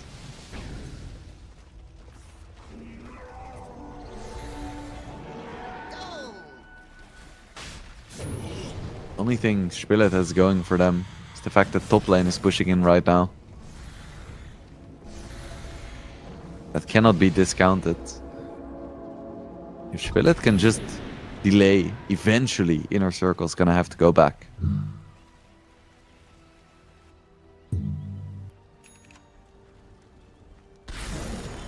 Most of the buybacks will be back in 2 minutes, but both Jakiro as well as Ursa. Another 6 minutes without one. 6 minutes at this stage of the game is huge. Dire are scanning. Especially because all of the outer buildings have already fallen for both teams. 2 cores die without buyback, you might just lose your throne, lose the game, and lose the chance to play in the playoffs. Lose that potential 25k first place. That's a painful loss.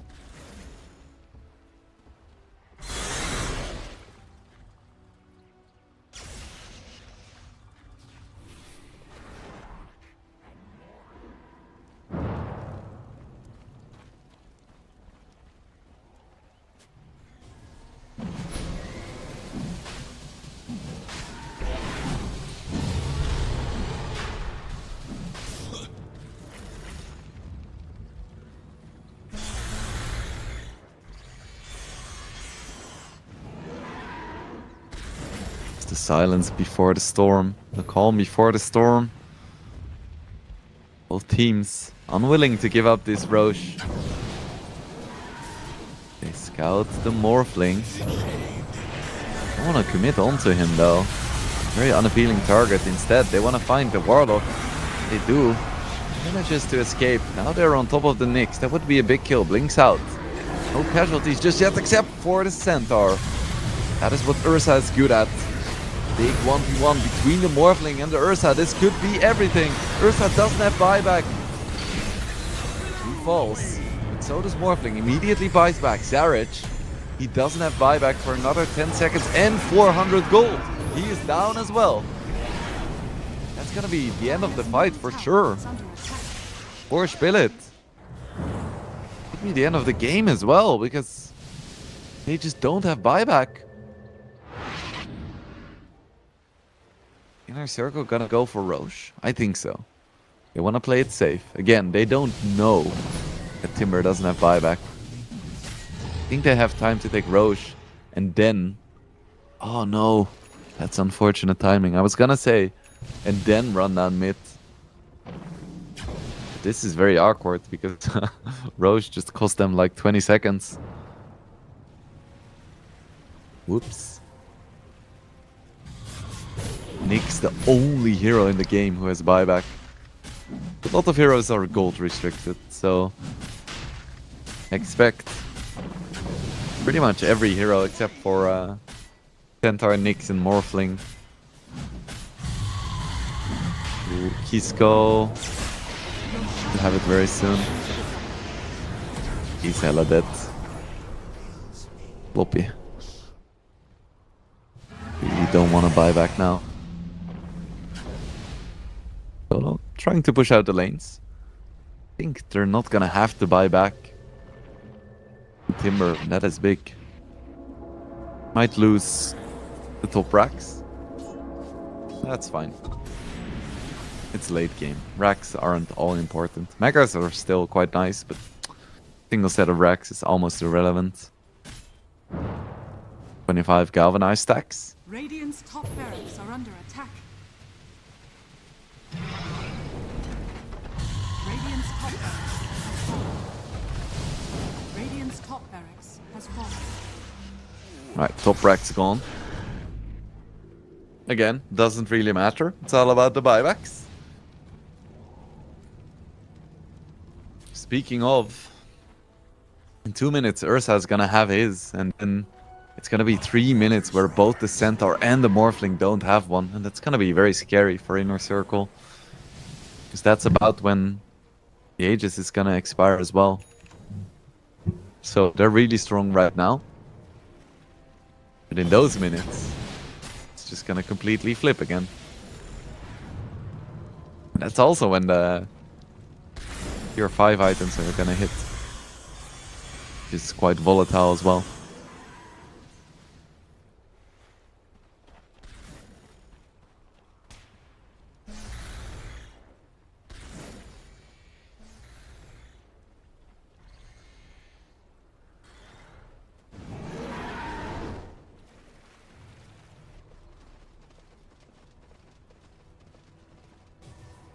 Blaze. It's gonna have double Stampede, double BKB. He's a very important hero, but even he isn't that tanky. No one is tanky in this game. You mess up, you're gone. Just jump in onto Aincrafts. He has his A on this. It's broken though. Needs to get out. It's gonna be fine, but end this on cooldown. Zarich, gone.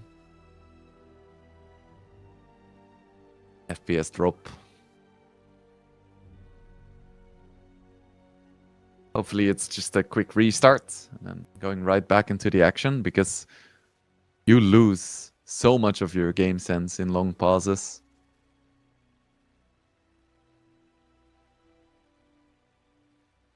Right, he's back. Hopefully it's fixed.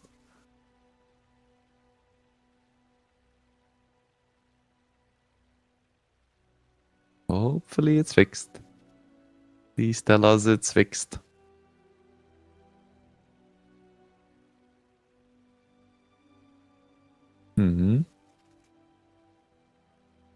This could be quite a pivotal push for Inner Circle.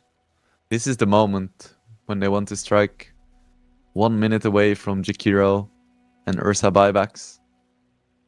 If they win a fight here, they very well just might win the game. If they don't win a fight here, and they get Megas, it's still fine. If they don't get anything or they lose a fight, I think they just lose the game. We will see.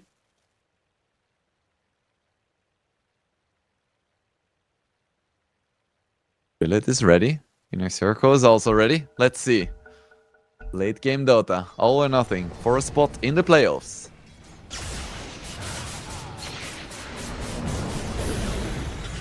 He's gonna miss his jump. He's gonna live. Still has his cheese. Used most of his mana here, which is a little bit awkward. So many sleights of fist. Radiant's bottom barracks are under Another one. He's gonna commit for the Roche's banner. Jump in. By Storm. Doesn't manage to get off his BKB. Down he goes. Thunder wasn't close enough. He already had to save the Morphling.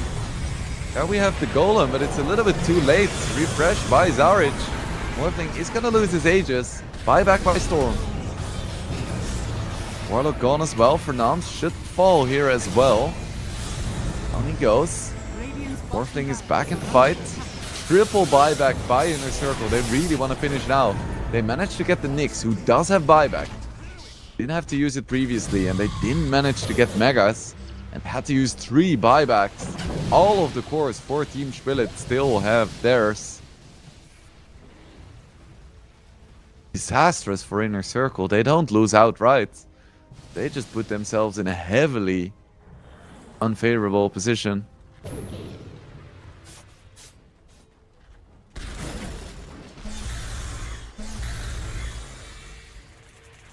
Single range rack standing between Team Shpilit, losing mega creeps, and still they are super favored right now. A single kill, that's all it takes. None of the heroes on the Inner Circle have buyback. Centaur and Morphling will get theirs in 2 minutes, but all the other ones are at least 7 minutes away. You have 5 items. are scanning. Invisibility. See what we find.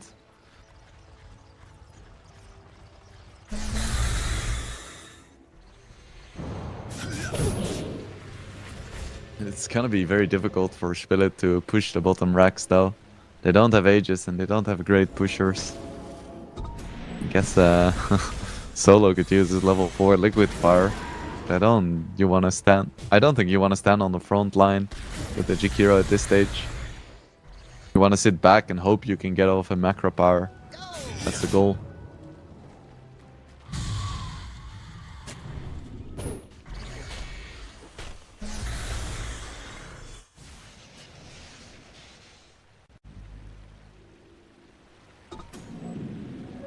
Regeneration.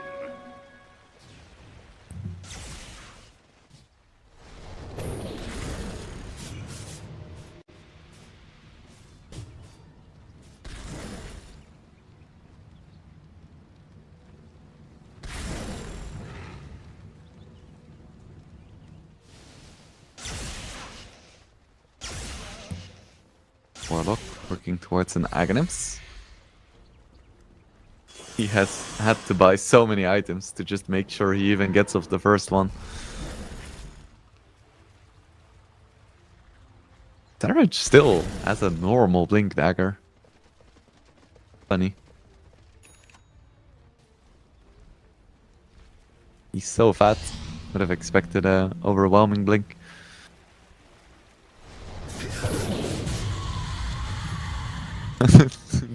God damn it, Aincrad, stop missing your Shivas. You've recovered beautifully in this game with these damn Shivas.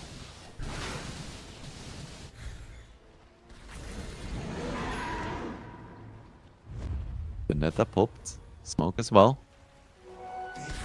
Nice little bounty rune. Gonna be big smoke v smoke. All the ultis are back online. All about the initiation here. Whoever gets the good jump may get the game. The stakes are so much higher for Inner Circle. They find Solo. The good first pick off. Shpilit still want to go for it. The answer is yes. They find the Shadow Demon. That's a good start. Golem misses completely. Might as well ignore him now. He has nothing left. To get him. 2 supports are down. 4 Inner Circle. Stoikov completely out of mana. Refresher popped by Aincrad. And to jump onto the Centaur as well. They want to commit for this. Beyond Disc is popped. Esso bought by the Storm. You want to go for a base race? No, there is no creeps. Oh, big jump. Electric Vortex onto 2, but he gets Abyssal Bladed. Does manage to jump out, and they get the Ursa. He buys back immediately, wants to finish the game right now, knows there is no buyback for the support. Zarich getting incredibly low. Can he play his way out of this one? Warfling getting super low as well, goes down. Does have buyback. The timer ticked out. Buyback by Zarich as well. Nyx is down, no buyback. Hero is down, no buyback.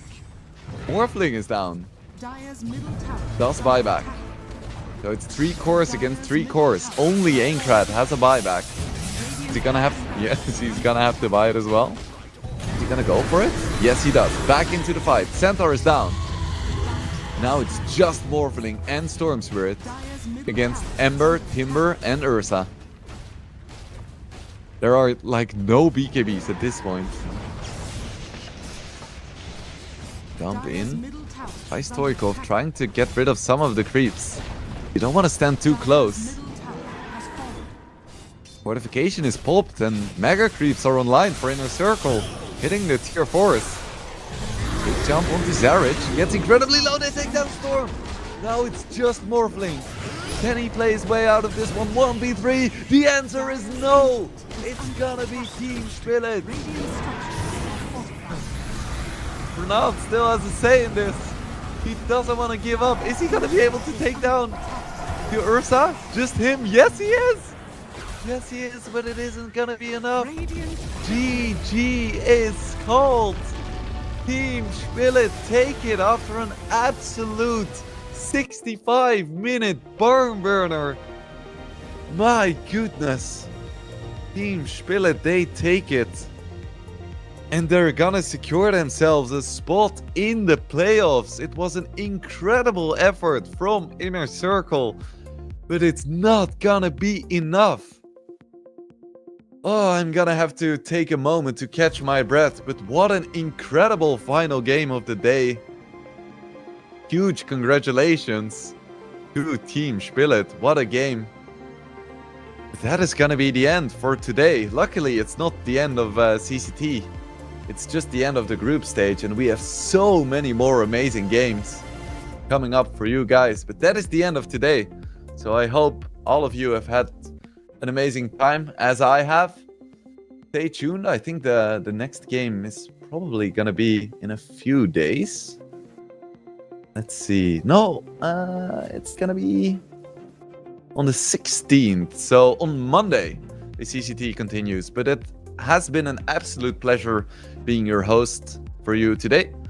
But that is the end. So I hope all of you have had a good time, and we will see you on Monday.